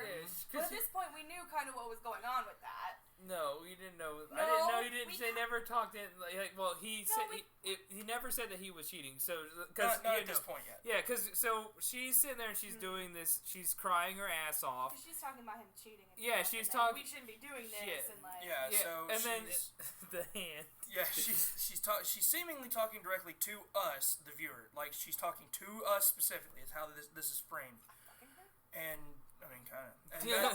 I feel like that kind of helps sell it because it feels like Yeah. she's like she needs someone to talk to. She's talking to us. Yeah. It's like, oh shit, I wasn't ready for this. I wasn't. Ah, God, I didn't put on my emotional support Yeah, shirt I wasn't today. ready. So like, I just came out here to have a good time. What I- happened? My emotions are blocked anyways and fucked up, so like I don't know whether I should actually be like sad at this scene. So I'm Yes. like any scenes like this, I'm just like I'm not gonna cry. It's weird, isn't it? This is weird, isn't it? So she's talking to someone. We don't know who yet, but she's talking to someone about how. oh, I feel like we knew it. I called it so hard. We don't see who it is. I saw if you the pay- hand. I know, we see the hand, but if you pay attention, you can kind of piece it together. But Like we who don't. else would it be? Though? We don't get a reveal yet as to who this is.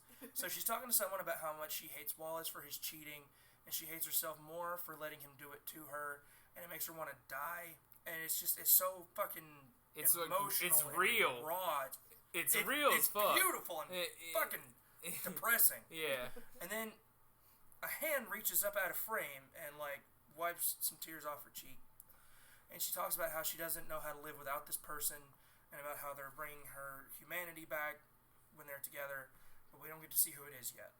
And then we hard cut again. It's another really fucking hard cut. Like, this scene, next scene. Like someone just slapped the shit out of you and it was a new person in front of you when you came to, Like the you know? Sentinel. Wait, no. Didn't they reveal it when she says like no go No, brush? No, not yet. Okay. No, That was, that's coming up here in a Because few minutes. she'll do it again, but like this is kind of revealed. That Yeah. it's- This movie kind of plays with time and your perception of scenes a little bit, which I really enjoy because we don't get to see everything Yeah. of every I scene. mean, that's good. That's how it should be. You should be using like flashbacks and Yeah. foreshadowing and shit to actually like predict things and reveal things. So we hard cut back to Teddy in the podcast studio from earlier in the movie when they were talking about the Kill Bill kid initially. We learn that while Wallace is in Canada, Teddy will be taking Allie to the Getty to go see some art because Wallace doesn't get art.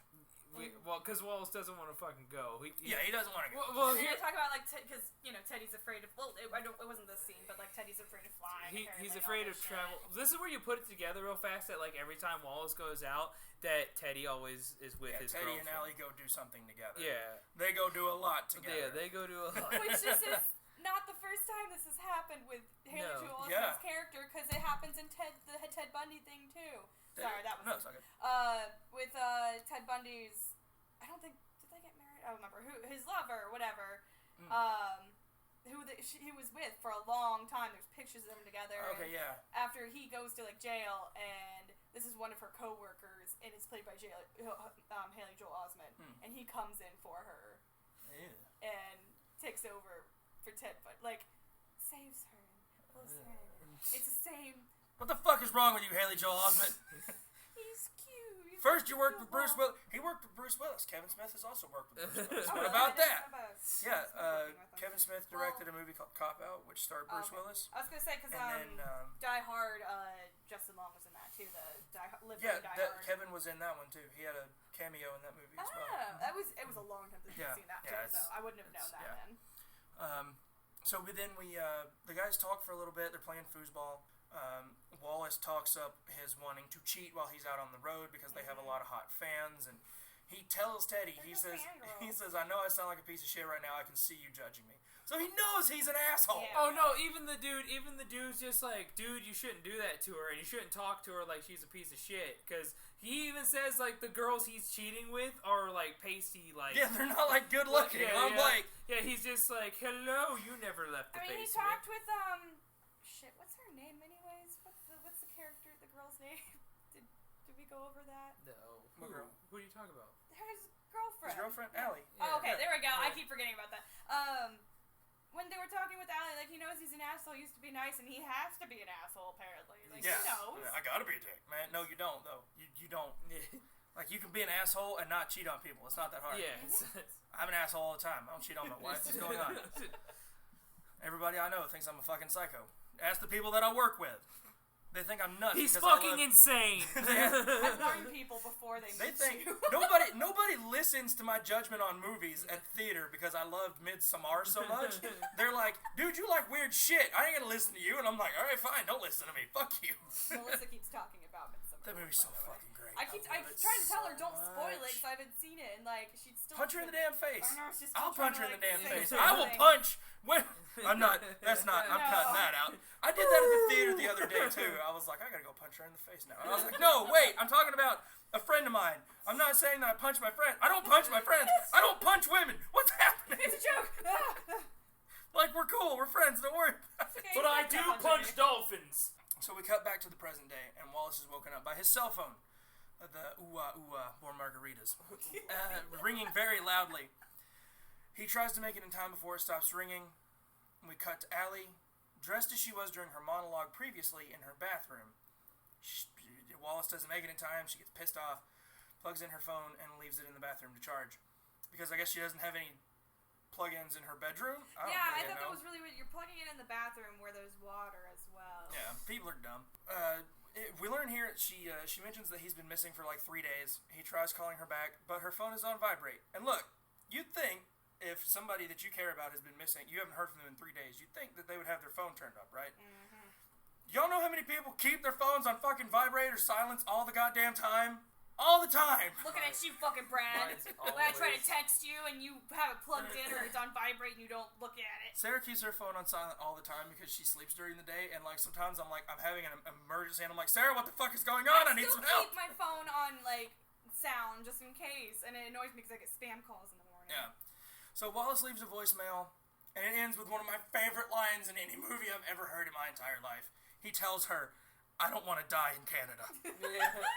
He also for It's being magical. an asshole, he tries to sell it like I'm scared I'm never gonna see you again. And I was like, yeah, good words. And fuck she's still face. caring about him at the same time. It's almost like a weird polyamorous relationship Yeah, where she she's- cares as much about Wallace as Teddy at the same time. It's We haven't really even weird. revealed that yet. Thanks for spoiling. So- No, we already got there. It's fine. we pieced it together.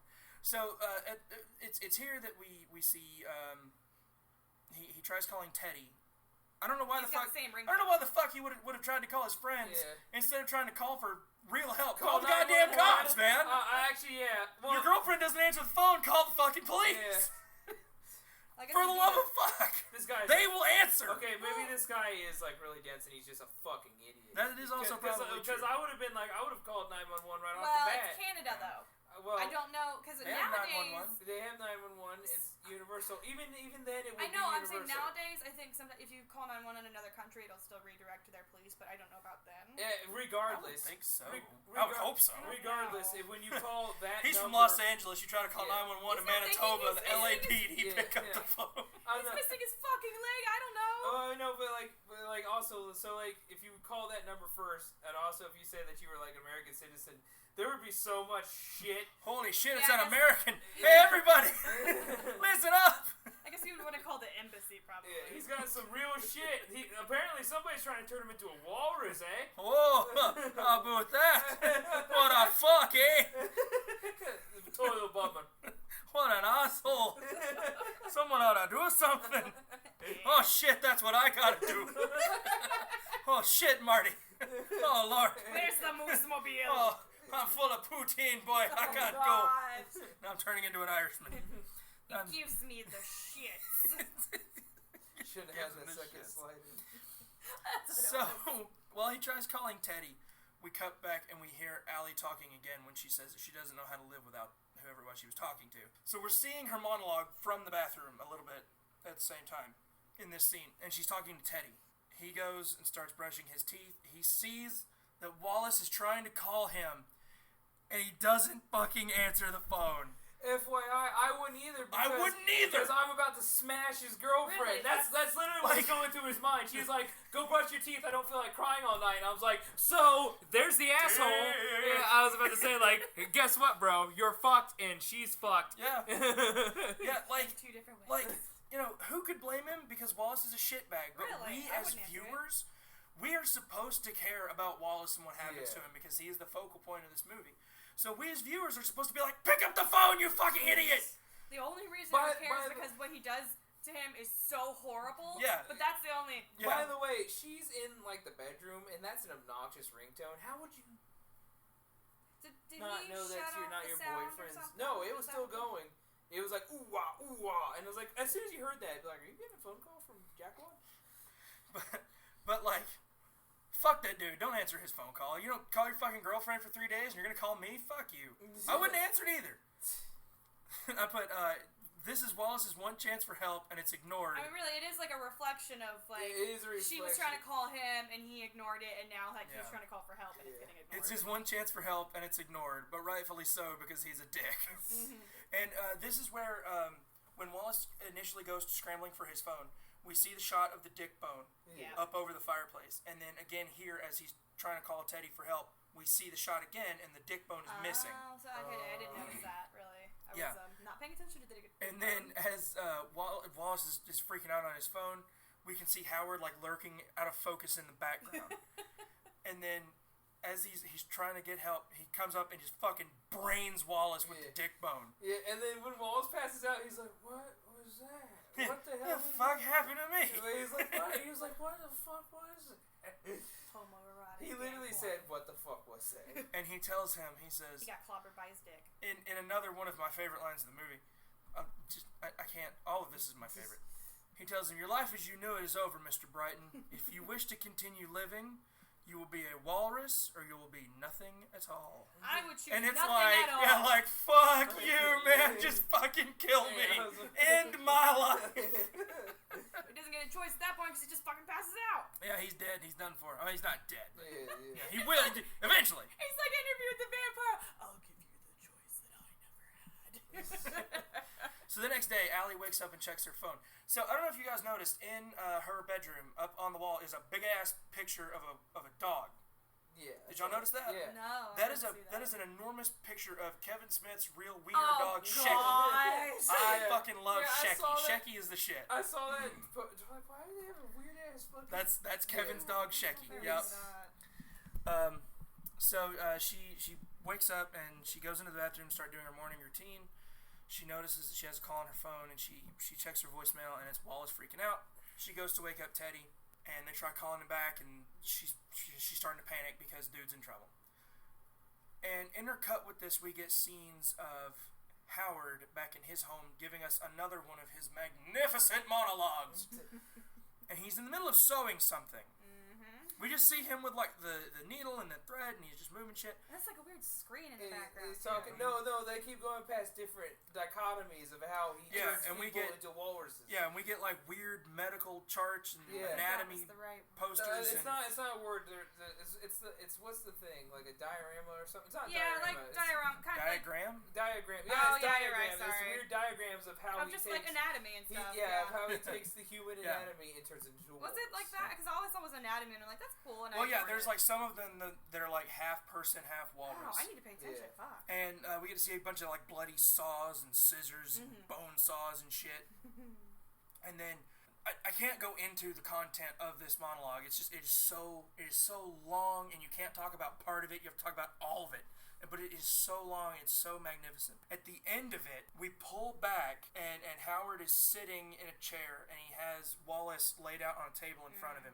This is where we see that both of his legs are now missing. Yeah. We talked about earlier. He sawed off both his legs. Both of his legs are gone. Okay, because I didn't look. I just saw I saw the arms sewed to the side. Yeah, his biceps have been sewn into his chest, not like a crucified T-Rex that Gila Point will reference later. Oh, we haven't even fucking got to him. But I mean, it works. Like you eventually you'll see it. So we cut back to Allie and Teddy calling anyone and everyone they can to try to help find Wallace.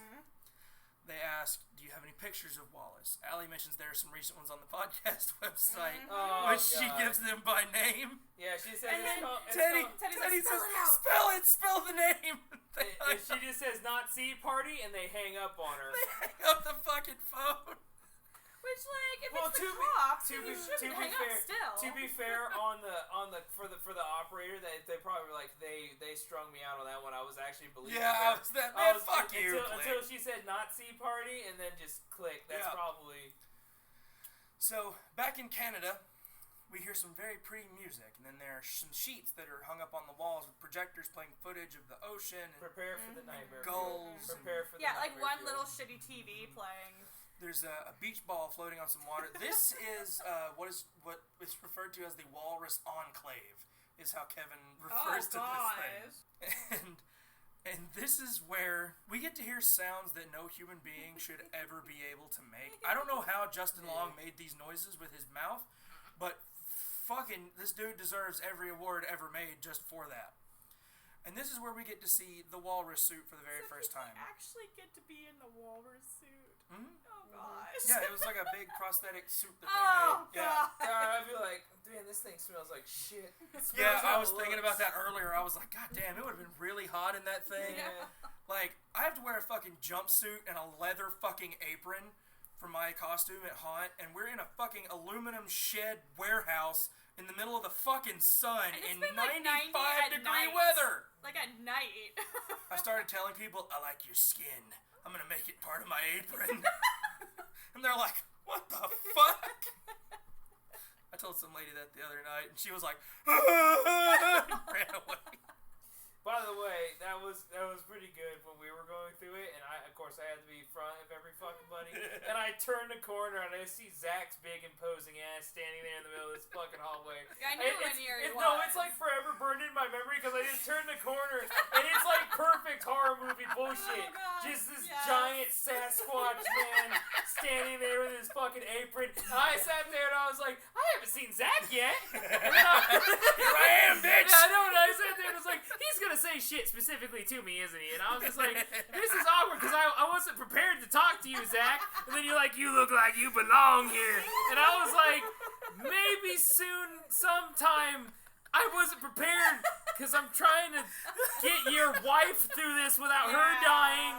Like, that was my only priority at that so bad, point. dude. I didn't know they had blown up. She yelled at me. I didn't know they had blown those up all the way. I don't know why we have the claustrophobia tunnel in our house. It makes no goddamn sense. Yeah, that wasn't there last year, was it? It wasn't there last year, but we only had it inflated halfway, so you only had to go through it to your waist. I didn't know they had blown it up all the way, or I'd have told her not to come in, because she can't fucking stand those things. Yeah, that was the bad. Yeah, I was like, shit, my bad. If I'd known, I'd have said something.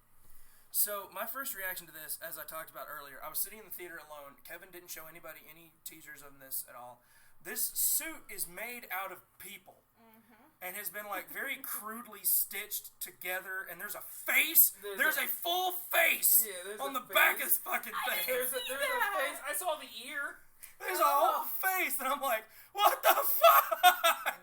I was mostly staring at the walrus face. I want to let you know like, that through this movie that this man not only made one walrus suit, he made two. He made several, he as we will learn. There's a lot of skin there. That's where all the legs and shit. Oh, probably. That's a good thought. So during this time, Howard pats Tusk and continues to recite old writings. He's been reciting old passages from like shit. Like poetry and novels. Oh yeah, old poetry and short stories and stuff. And did he say anything from the walrus and the clams or like No, it I wasn't. don't know. Because I would have recognized that for sure. From Alice in Wonderland, there was the was it ours? I think it was. Yeah. So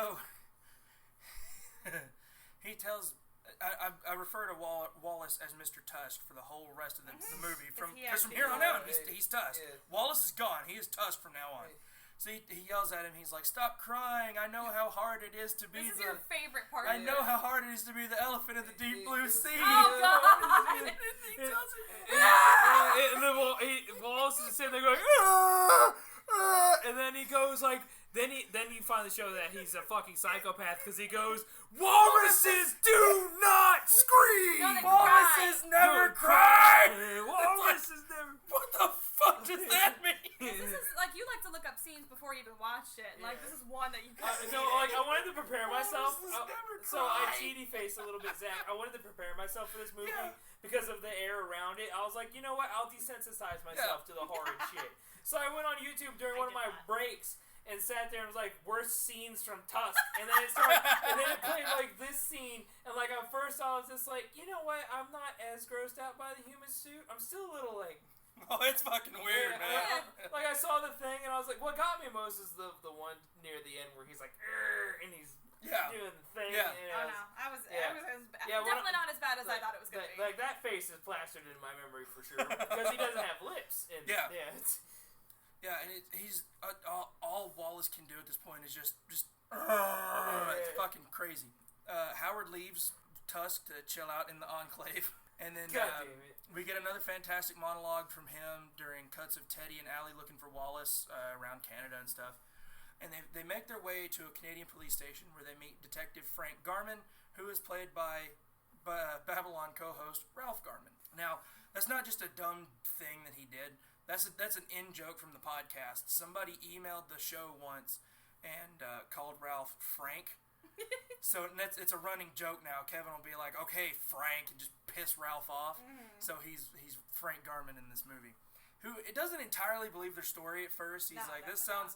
He's like, "Okay, so this dude's he's a comedian guy, right? Maybe he's just fucking with you." And they're like, "No, he's not fucking with us." He specifically says this sounds like good old American monkey shines. Yeah, no. Okay, first of all, if you're like a serious police officer, that's what I get about this being some kind of hokey too. Like if you're a serious police officer and the two people show you two recorded messages, and one with him getting whacked. Yeah, so you could audibly hear him getting whacked with a dick bone.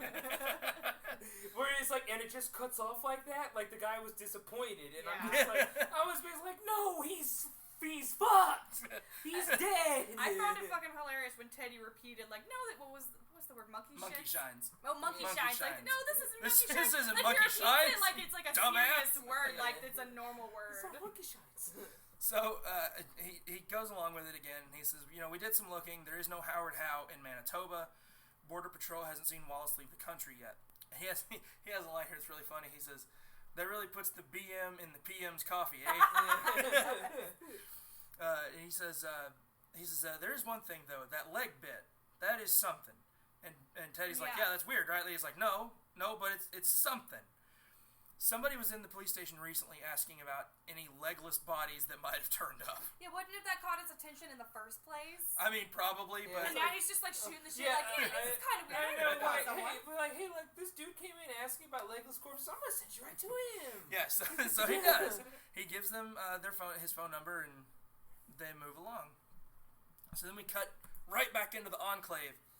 Howard comes back to see to Tusk, and he tells him that if he is to fulfill his destiny, as a walrus, that he must learn to swim. Oh, Now, God. wrapped around the tail of the walrus suit is this big-ass chain. And he hits this switch, and the chain gets ripped out. It, starts to get pulled away. It's being retracted into its housing.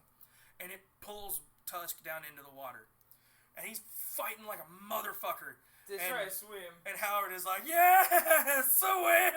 Yeah. Like, I know what it's not the meant shit? to be super realistic, but it always gets me when these things happen, and obviously they're not fully healed into anything yet. It's gonna rip all the stitching out and fucking create a That's mess. the part of this movie you have a problem with? Yeah, no. I mean, yeah, on her saying that, I was about to say, the dude playing Howard Howe must be a medical genius because he managed to not only, rig up this horrible makeshift surgery. Nightmare suit. But and the surgery, but without he also managing to cause infection and rejection. I was about to say infection, all sorts of different medical problems. There's like a laundry list of things. Well, I mean, this only happened over the course of a couple days, so I mean, we didn't get a whole lot of time to explore that. They shot this movie in like 15 days. Jesus Infection Christ. sets in pretty quick though, and like if it's a recently stitched up thing and you're messing with it like that, it's gonna. Oh yeah, I mean, inside that walrus costume, he's fucked. He is completely ruined. Yeah, and so like he gets pulled into the water.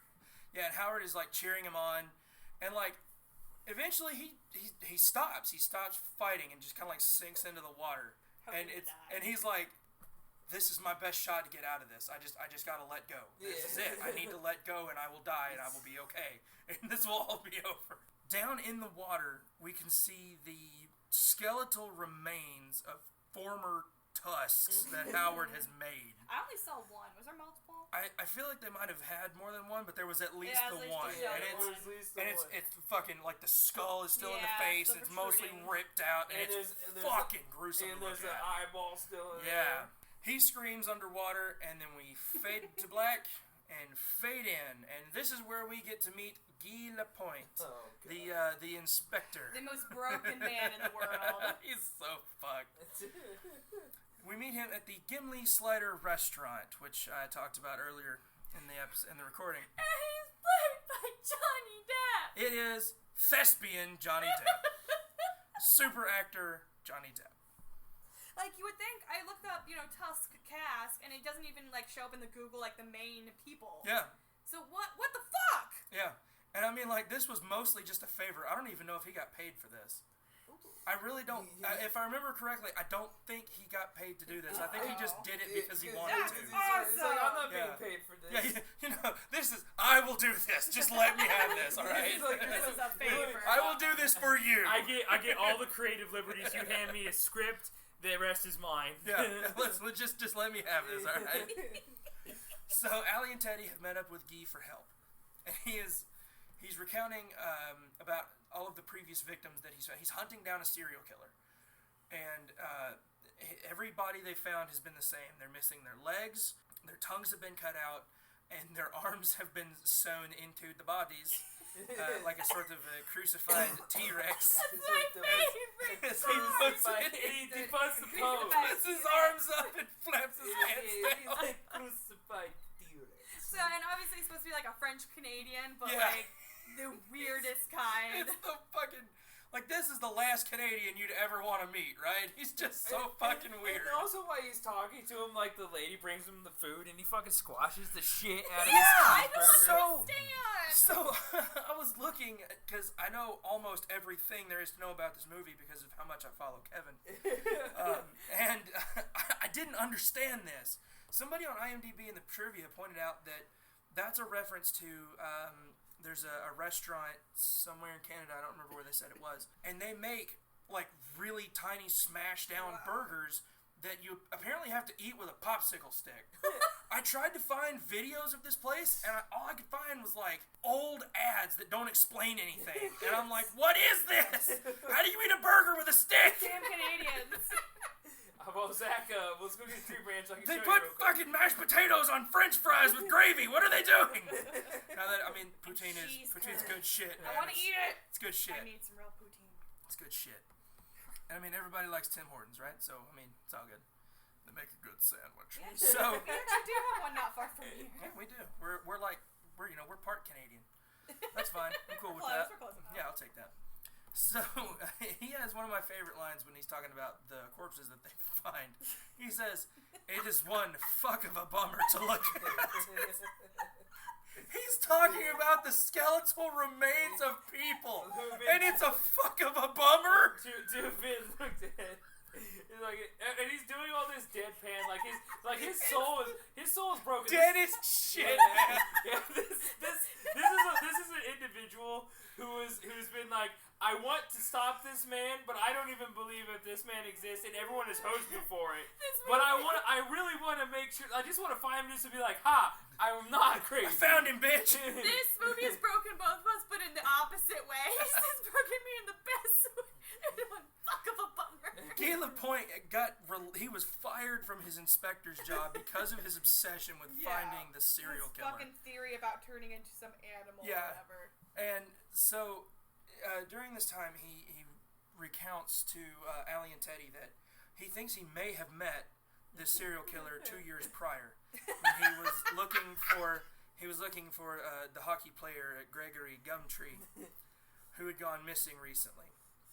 And he had responded to the same ad that Wallace had responded to that he found in the bar, because he was new to the area in Canada. He was looking for somewhere to stay, and he needed some extra cash. So he answers this ad, and then he went missing. I think that would be MO. Be like, hey, Yeah. if you see these... Yeah, you see this? Don't fucking talk to this guy. Yeah, in fact, give me the number. I'll send a SWAT. Who put this in here? Yeah, I was about to say, like... You can get fingerprints off He that could shit have been too. so easily caught that way too. Be like, okay, show up, and then like, boys, just wait, and then like you walk in, and then you're just like, oh, is this the part where you try to turn me into FBI? We're gonna keep one police officer in every single piss wall in every shit bar in Canada. We're gonna catch this motherfucker. Walrus man is going down.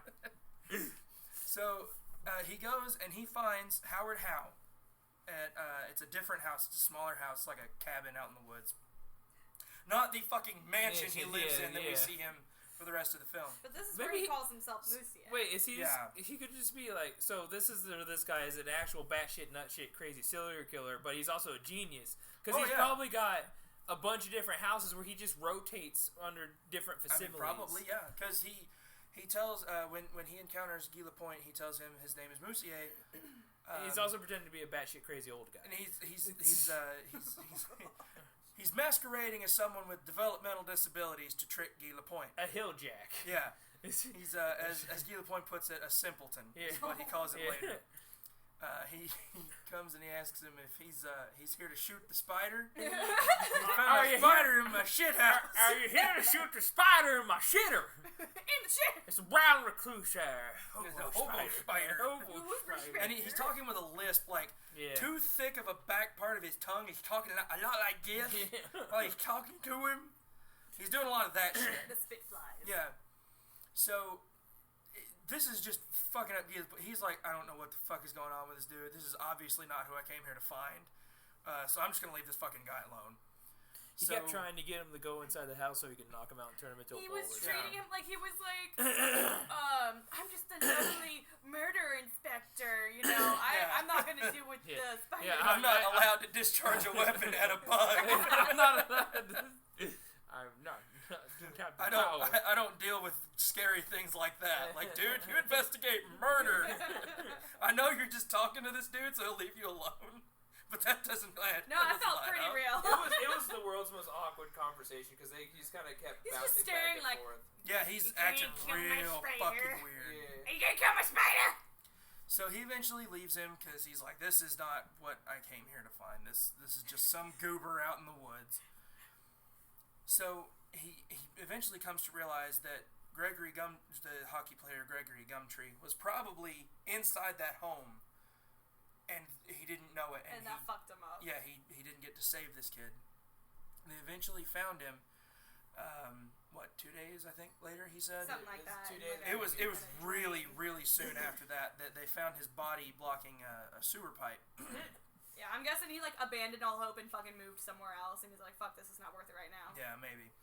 So nobody could figure out what the fuck happened, but the medical examiner, they had noticed that every victim had large holes in their mouths, and all of the other inspectors and police and stuff thought that it was from meat hooks, where a dude had like hung people up or something. And I'm like, that's not how meat hooks work. They probably would have died entirely being hung from your fucking head on a meat hook. From your mouth. You're gonna specifically. die. That will kill you.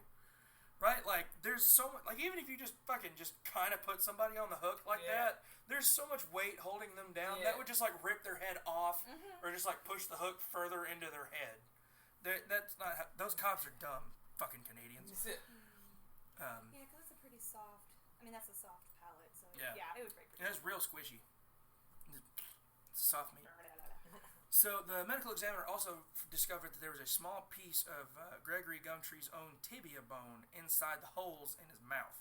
Yeah, wasn't sure about that. No, that's how he makes the tusk. He takes your legs and Is that what the carves. tusks are? Yeah, shit. He carves your Okay. tibia into a tusk. Yeah, that's. But how would they figure out it's the tibia? It's kind of hard to decipher between some of the bones. I mean, dude's Movie legs was science. missing. Okay. I Movie mean, science. they'd probably be able to figure it out. Movie science. Tibia is the small one, though, isn't it? I don't know. Who cares? Anatomy. I don't know. This movie's about a guy that turns a guy into a walrus. Why are we discussing Like, we're always having issues rationality? with the scientific parts of it. I was gonna say, like, if you're gonna make a tusk out of the femur. So, That's yeah, you're right. Sorry.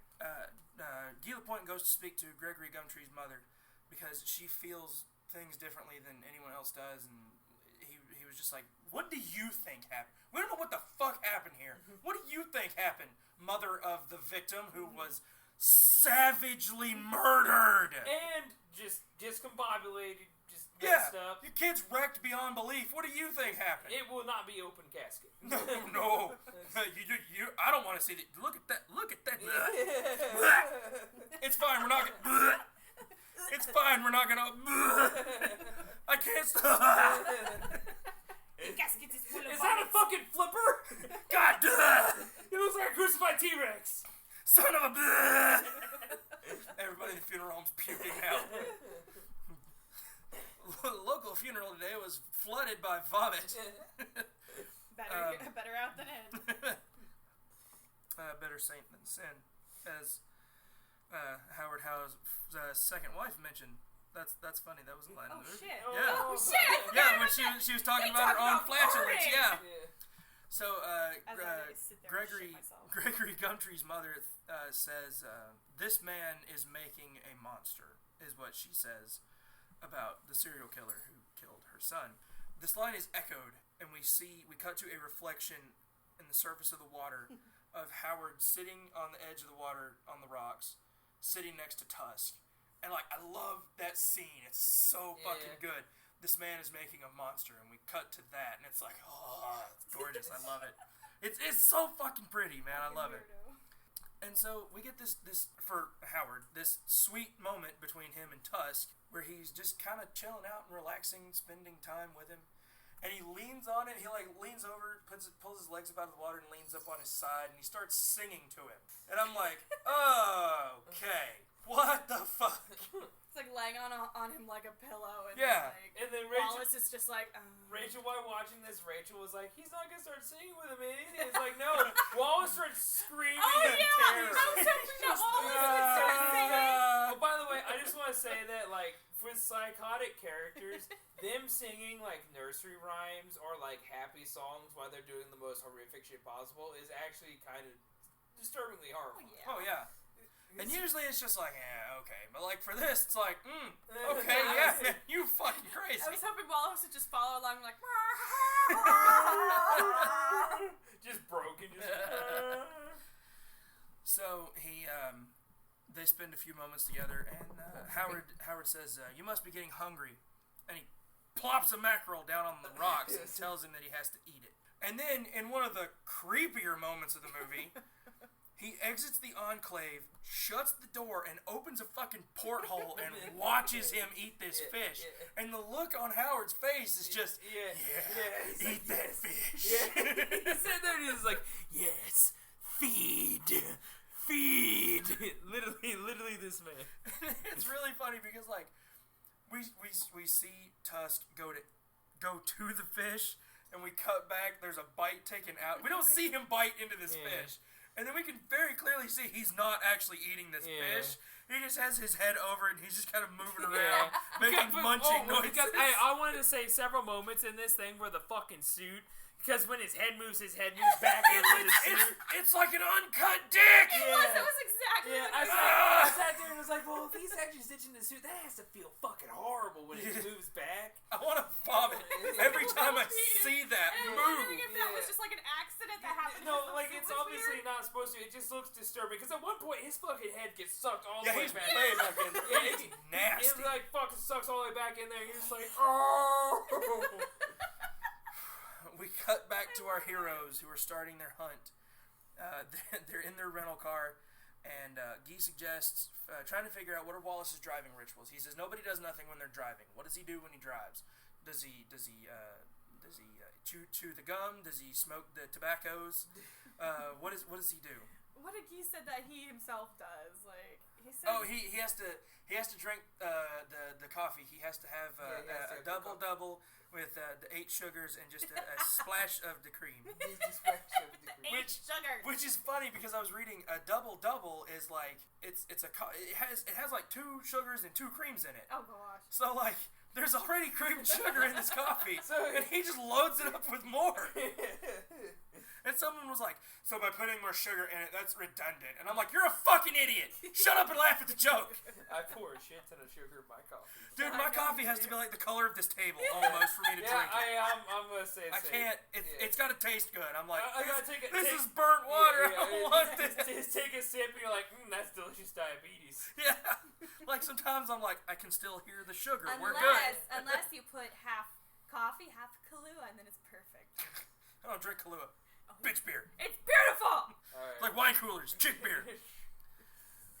No, I drink whiskey because I'm a goddamn man. So, this is where we learned that I drink wine occasionally sometimes. There's one I found. It's peach flavored. It's really sweet. I like it. It's good. I am peach. I'm peach, so I'm like contractually obligated to enjoy peachy shit. Piovino e... I can't remember what That was. goddamn commie talk off my podcast! So, this is where we bring up the fact that he loves to drink big, goofy convenience store drinks, which we touched on earlier, which is why he has his big, stupid, big gulp cup like all the time. specifically big, like, goofy, weird shit. Like, this cup is like 12 cents at Speedway, but this one over here is $2.94, and it's like this big, and you're like, shit, okay, I'll drink a whole 2 liter. Which I understand, because I love novelty too. I buy things just for the novelty. I Let do me too, buy yeah. this thing that's obviously killing the planet. I got the It drink at Starbucks for the novelty, even though it's literally just vanilla bean with strawberry syrup. Was it good? I mean, yeah, the strawberry syrup was good, but like, that's all it was. So, back at the A to Z, Allie, Teddy, and Keith. A, like E-H, A to Z, because they don't say Z. Z is Z. America is the only place that says Z. Yeah, because we're shit!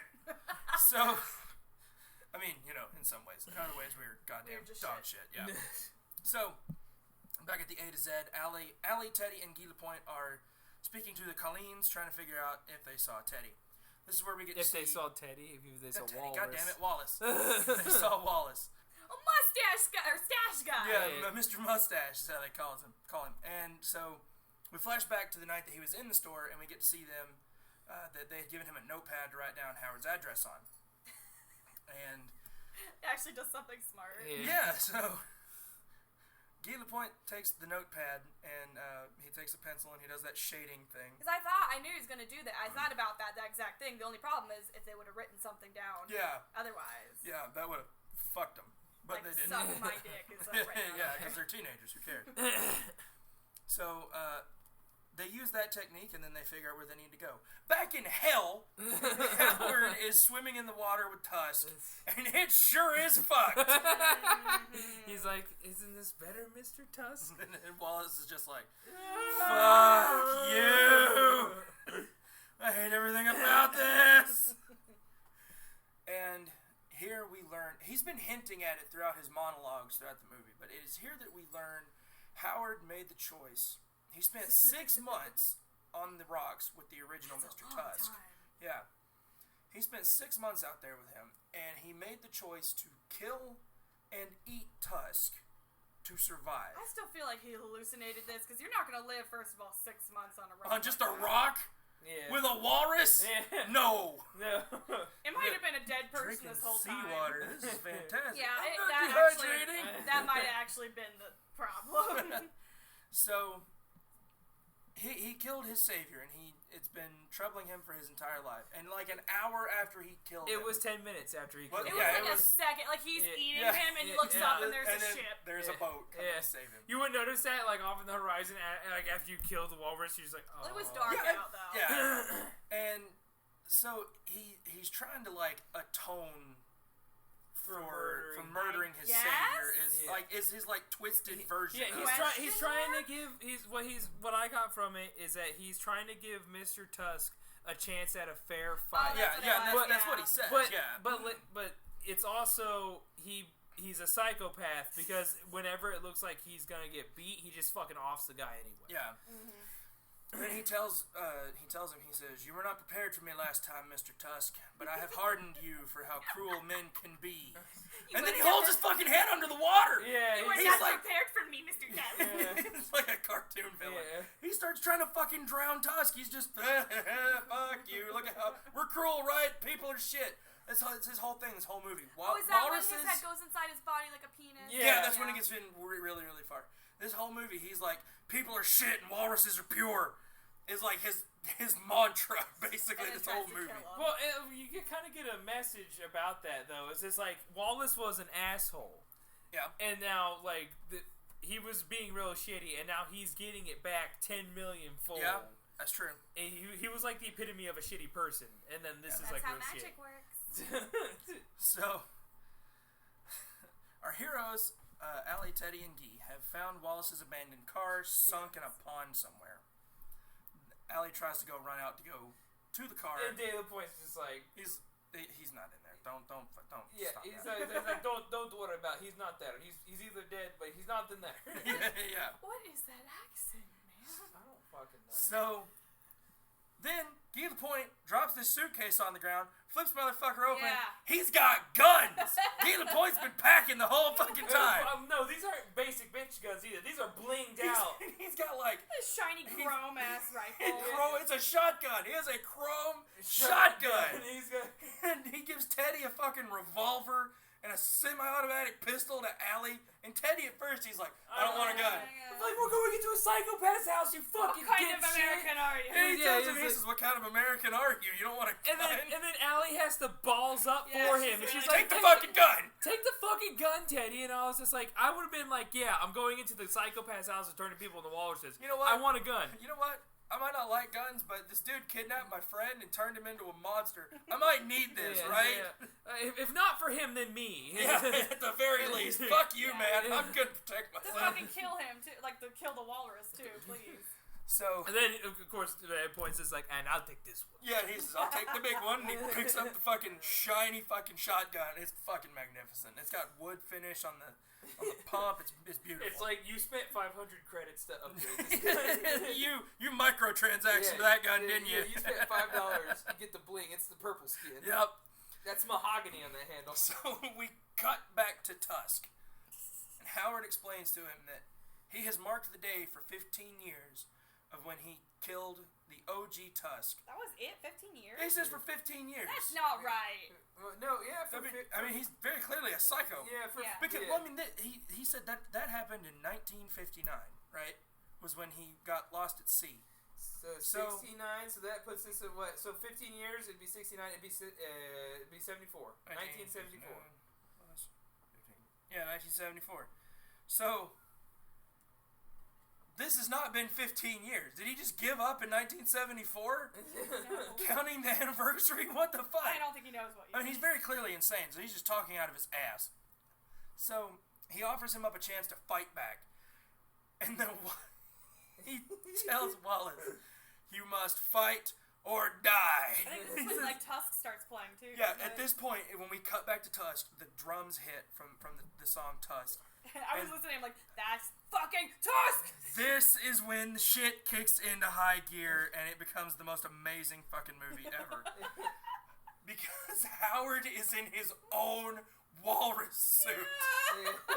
With his, like, face sticking out of the front, too. Yeah. And two little sissy tusks coming out. How the fuck did he get into the suit? Yeah. How did he put himself in there? He crawled in there. And it was, like, fresh and bloody, too. Yeah. He tells him, he says, either you go full walrus or die.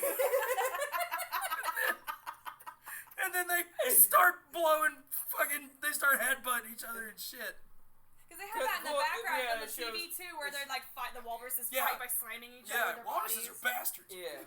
They're All so I have fat to and blubbery, so they pierce each other with their tusks. Yeah. Our heroes have finally found the house. They're charging in. They're ready to go. There's quick zooms. There's cool shots of them like looking downstairs. You can hear them, like, They can screaming hear and 'em stuff. screaming. And, like, Wallace! And the whole time this is going on, Fleetwood Mac is blaring over the top of it, and it's so beautiful. And then it looks like it's over for Wallace because Howard is like, fuck this, and he stands up out of his walrus suit. He's all beat up, and he goes, I see your survival instincts have kicked in, but so have mine. And he stands up, and he's naked as a jaybird, but he's got the walrus penis club. He goes to come down, but Wallace is like, fuck this, and he stabs him in the foot with his tusk. He was just like, God, because he was like just all bloody from the suit. Like, how fresh is it? Yeah, he's like tearing it apart. Like, it yeah. was like, in Lord of the Rings when the orc guy comes out. Oh, and he like rips the thing. Yeah. So like he gets stabbed in the foot, and he goes, oh, and then this is the end of Howard. Yeah, he falls down, and then Wallace starts stabbing the shit out of him with his tusk. He has gone full fucking walrus. And the guy's just like, after all these years, you are my Mr. Tusk. It's kind of sad. Not really. Allie and Teddy have finally found their way to the Walrus Enclave. Oh, the door's locked. They blow the lock open. They kick into the room. They do not like what they see. as no one should. Yeah, no one so. should like what they see in this room. So they break in, and Teddy he don't know what the fuck to do. Allie starts losing her fucking mind, and here's Wallace just just screaming in victory. Yeah. He's covered in blood, and he like looks over at his friends, and they're like, "What the like fuck?" He has lost himself. Yeah, he's gone. And like everything starts slowing down, and Gila Point comes in, and he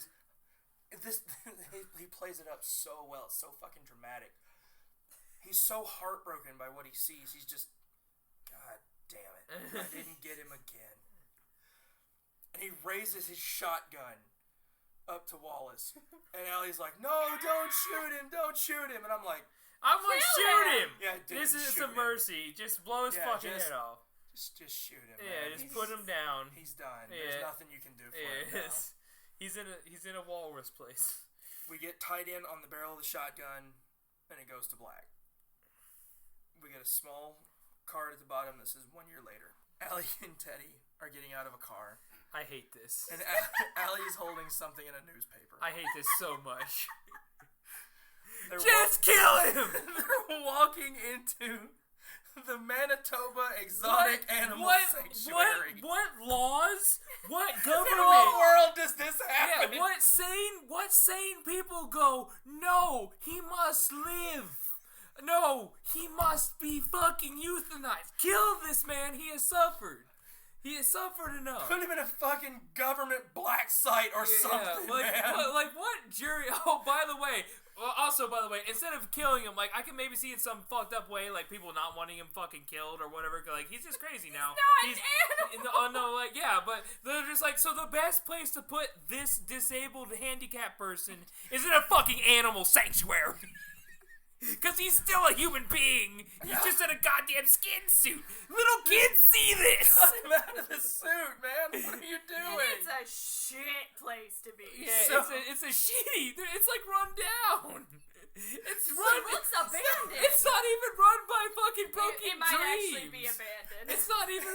It's not like a fucking like wildlife sanctuary. It's just some asshole runs out of his house. Yeah, it's like some farmer's like, I take in the broken and the hopeless animals. We have 4 million cats and like one jaguar that's like our main exhibit. And in the very back we have the Tusk Man. We're legally We got obligated. the lion with Down syndrome. We got a giraffe made out of 6 people. You want to see that? No. So then they come out onto a balcony, and we see the new Walrus Enclave, like as Kevin 5 calls foot it. square. It's like a 10 It's foot. so fucking tiny. It is a little tiny pool. Like it looks like a pond, like a little with a rain hut. Why did they give him a pool still? He's not really. He doesn't really need water. By the way, he's got the beach pool, but it's like covered in It is dirt. filthy. By the way, there's if you didn't notice this, Zach, there's a shit ton of those big gulps all Yeah, around. put that out there. There's a shitload of his Like big people are gulps probably out there. throwing big gulps in there. I would euthanize myself in the fucking pool. I would. Just jump in and just die. Yeah, just give up. Fucking God. I would never want to live my life as a walrus. Wallace, come out!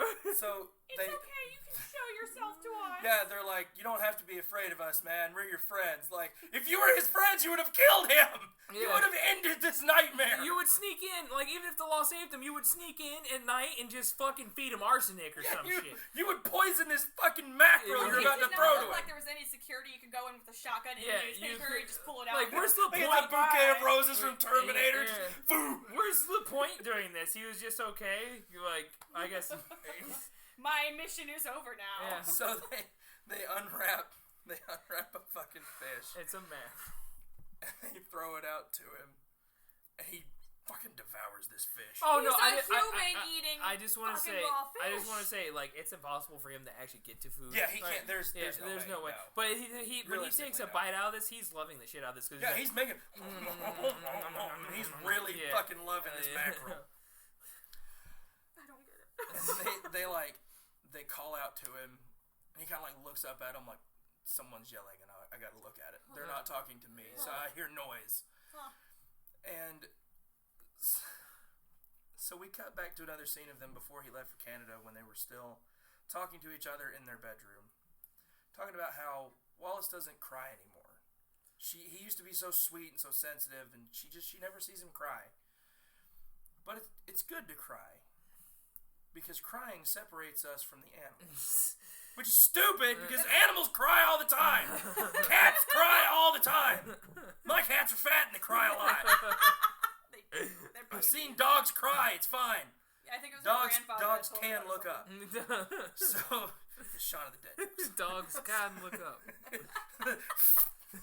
Fucking blood squirted out of his head when he pulled the dart out. When he got hit that first, I was like, oh. Ah! Goddamn love that movie. So, cut back to the present day. Allie is crying because she's not an animal like Tusk. She loves Wallace. She still loves him.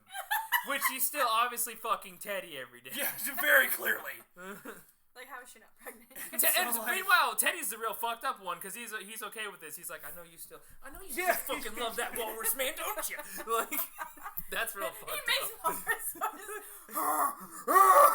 God, He paper mache'd a walrus costume for sex. And he's got Is this what you want, Ellie? water. And he's got, like- he's got the little T-Rex arms. He's got a real walrus penis that he, like, puts on his, like, a strap on. He's one of those hollow dicks. Is this what you want? I'll do what you want. Does this amuse you? Does this make you okay, baby? Like trying to like rub her with the tusks and shit. She's like, no, it's not tonight, Teddy. God damn it. Maybe later. So after she cries, they leave. We cut back to Tusk. And we see him, he starts to cry. Yeah. So Wallace is still in there. This Yeah. is the singular, like the commercial with the Native American and Yeah. it's Glitter. exactly that. It's one tear It is. because he's looking up at her. He looks at the camera it's and does the single tear. Yeah, it's where they're still yelling, and he's just like, "Argh," and a single tear falls out, and I was just like, "Fucking kill yourself!" Death You is have a pool, it's not Yeah. that hard. Death is the only escape. No, fucking pop. I'm pretty sure it's just a puddle. No, you can reach down and reach that goddamn mackerel, pop the balloon, and try to swallow it. Eat the balloon, bad boy. And if you do eat the balloon, no one's obviously watching you. You will die from the balloon being inside you. So some way out has to be better than living as a fucking skin suit Anything is walrus. better than being a walrus. He's eating a whole fish. How do the bones not pierce his lungs? So after he cries, he like Like the Native retreats American in the backwards trash. into his hut. Yeah. Camera pans over to the right, over to the dirty beach ball in the pool, The puddle. and then the credits start rolling. And this like really beautiful, sad song starts playing. And it plays throughout the credits, and then halfway through the credits we get segments from the podcast where Kevin initially came up with this idea, and if you guys didn't listen to him, you really should, because it's fucking Yeah, we can hilarious. go back, because I zoomed all the way 'cause- through, because I was looking, Brad was done, but I'm like, Brad, wait, there's gotta be an ending scene. Yeah, and then like Kevin, like he pulled a lot of inspiration from the first Iron Man. He's like, because the bad guy in that movie had his own Iron Man suit. The bad guy in this movie should have his own walrus suit, right? No. And so like, they go through all of the movie, and then that segment ends, and then the credits go and they end, and we get one more scene of Guy Lapointe, because you were probably thinking the whole time we see them trying to run through the house, we don't see Guy Lapointe. Where was he at the whole time? He was in the woods. He had indigestion because he ate He's like that cramping. He's like against the tree, like, I shouldn't have had the second slider. the second slider. Okay. He's got like a fat suit almost on. So Guy Lapointe, a man who has been chasing serial killer, he is on the cusp of catching the man he's been pursuing for years. He's stopping a psychopath that creates people into monsters. He eats like a 500-pound and he's got to stop in the woods to take a shit. Because of a slider. And leave the two randos like that he handed a deagle and a 357 to. Fucking baby burger does him in. He was like ready to like shock it like with one hand, and then he's like, yeah, like right after he's like, I'll take the big one, and then he cocks it, and then he's like, oh, and then it starts bubbling. It feels like the Taco Bell. Oh shit! Like, my tummy is talking to me. I shouldn't have had this. So, I love it so much. fun fact: we'll cover Yoga Hosers probably on my next one since it's the sequel spinoff. It's really funny in that movie. Guy Lapointe writes a book about this whole encounter and situation and stuff, and he calls the book Tusk. And the cover of the book is like, it's like shadows, and then there's like arms coming out of the shadows, and they're like grabbing tusks that look like the bars of a prison cell. And the cool thing about that is that was fan art somebody had made for the movie, and Kevin was like, that's really fucking cool. I'm going to use that in the movie. Do you care if I use that in the movie? And the dude was like, fuck yeah, use that in the movie. And it's really funny because the girls from the convenience store are credited with having helped save what is now referred to as the Manitoba manatee. Oh. And they're like, that's fucking stupid because he's a walrus. He's not a manatee. People are dumb as shit. That might have been. So that we'll cover that in Yoga Hosers eventually. So that was Tusk. That was tough. What did you guys think? I think we've stated our Okay, opinions. it's like after talking about it and watching It was it, fun, like it's going into I'm not gonna lie, Zach, when you said Tusk at first, I was just like, God fucking We damn both it. were, because like, I've already told you I don't like body horror. Because I knew that at some point in doing this journey, we would hit a movie that I was like, I never want to watch this. I don't know, because I keep getting torn, like, I don't like body horror, but then again, I love Silent Hill. So- I'm okay, I've stated I'd that's be okay with this Human Centipede if it worked for the shit. Yeah, no, I was about to say, like, at some point, Zach's gonna, like, ask me to watch, like, I don't know, maybe Hostel or I fucking hate or Hostel. That movie's around stupid. this, Hostel's like, okay. like fucking, like, even like Human Centipede, and I thought here's our Human Centipede movie. That's where I This draw is the line. this is our movie. So, I'd watch it. yeah, does this movie get you guys? Does it get an overall stamp of approval from the show? Oh yeah. It is tell perfect. from my background giggles. So there's two different people for this movie. You can actually get into it like I did while I was watching it, and be like, this is actually fucked up. This man's fucked up, and you take everything seriously, or you get by the sidetracked and you get laughed for the funny It's bits. the little things. It's a mixture of It's the both. little things, especially like I laugh when they play Tusk, and the fact that they have these weird, like, even not knowing the podcast, these weird fucking just bits in there. Yeah. The Wallace and the mustache and the big gulp and the two girls and just the Guy Lapointe. Guy Lapointe. Goo! I fucking love Guy Lapointe. He's so great. It was and not even realizing that was Johnny Depp until today, the day of this recording. So that was Tusk. We are giving it I'll give you an overwhelmingly positive response on this movie. I fucking love this movie. I tell everyone I know to watch this movie. But the show approves of this film. We'll tell everybody to watch this movie. You can find it on Netflix, and you should watch it because it's fucking great. I love this movie. Actually, it is on Netflix. That's only it is. Yeah. I bought the movie on DVD as soon as I could because it didn't come out on Blu-ray initially, and then when it did, I was like, "You son of a bitch!" Remember to donate so Zach can complete his plastic surgery to turn into Kevin Smith. I mean, I gotta go more bald. Cause I took a fucking selfie the other night at work, right at Hunt, and I sent the picture to my dad. I was like, check out my makeup for tonight. And here, you know what? I'll show you. I will fucking show you what my dad sent to me. We can post our makeups and stuff on the Facebook page and the Instagram probably. Because, yes, I didn't mention it actually. We have an Instagram. Look at this bullshit. Okay? It looks like the same face you made last year. Oh, I keep doing the same face. were- But look at what he said. Look at what he said. You know, I was just looking at your picture, and damn, is your hair doing a tactical retreat? And I'm like, Oh no! and I'm like, you're an asshole, Dad. Yeah, you're getting the recession, but like on the side part. Yeah, like it's all up here. It's not in the middle. No. It's weird. I don't Eventually, you'll understand it. just become Mohawk. Yeah, I mean, I'm cool with that. I don't give a shit. It's weird. It's a weird thing. I don't understand it. But Well, we do have a Facebook. We can post this kind of shit on, and a Instagram now, which That's what you could do with the bit before that you cut off. You could just put it on Facebook. yeah, Yeah. So that way you can get instantly it'll taken have a down. home somewhere, sure. So instantly get The taken down. Instagram is just the back corner. It might just be the back corner podcast. I think it's one of those. I Things. think You'll find it. I think I have it linked on somewhere. Probably on the Facebook page. I don't might fucking too. remember. Yeah, I know. We're terrible at promoting ourselves. Yep. I So- promote to all my coworkers. You So- do. and It's friends. weird. So that's gonna be it for Tusk.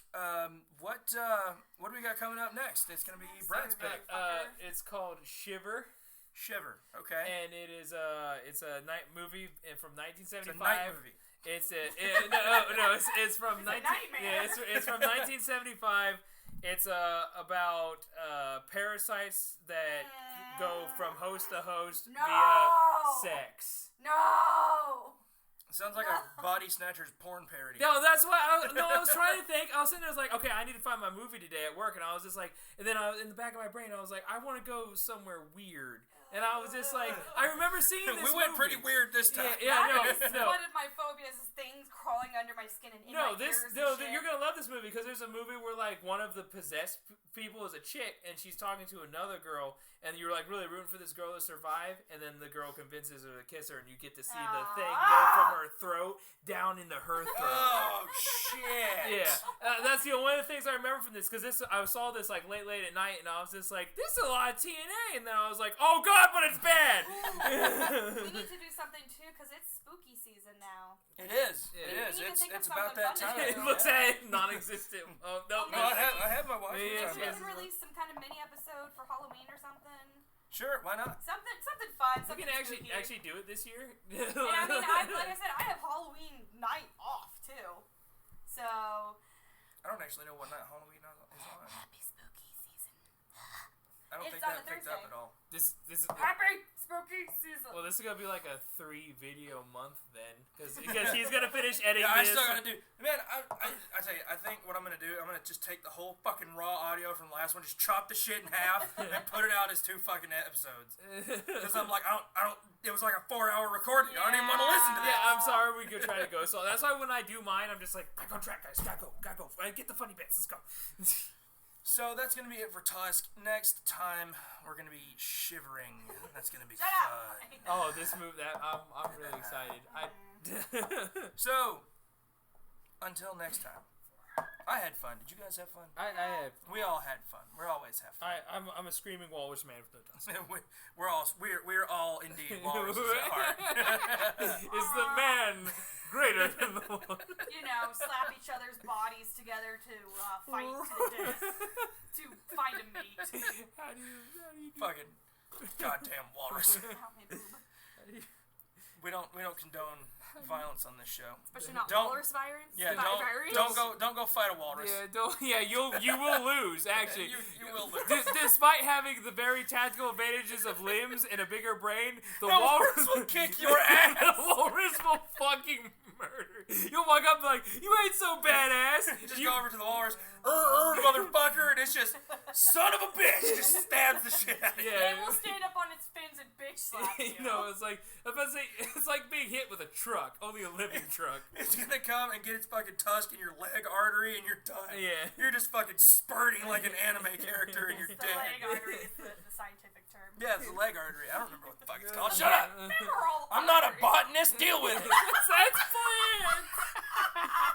Okay, maybe if you were talking the Do I look like a goddamn botanist? Alright, I'm leaving now. Now we are in a horror movie. Now we're gonna be killed by some plant man. All right, that's gonna be my next book for Galaxy of Terror. Plant Man. Yeah, can you have a guy yelling up, do I look like a botanist? They're trying to fight it with flamethrowers. I'm not a botanist, damn it. Jim. Hit in the ganglia. Punch him in the throat. So, that's going to do it for us here at the back corner. Remember, kids, what was it? Fascists are weird. Fascists are weird. Fascists are weird, and Mormons are wacky. Mormons are wacky. Fascists are weird, and Mormons are wacky. And we need like a piece of paper to write this shit down. We'll see you next time. Keep your titty count high. Have a good night. I'm gonna bury the titty cow.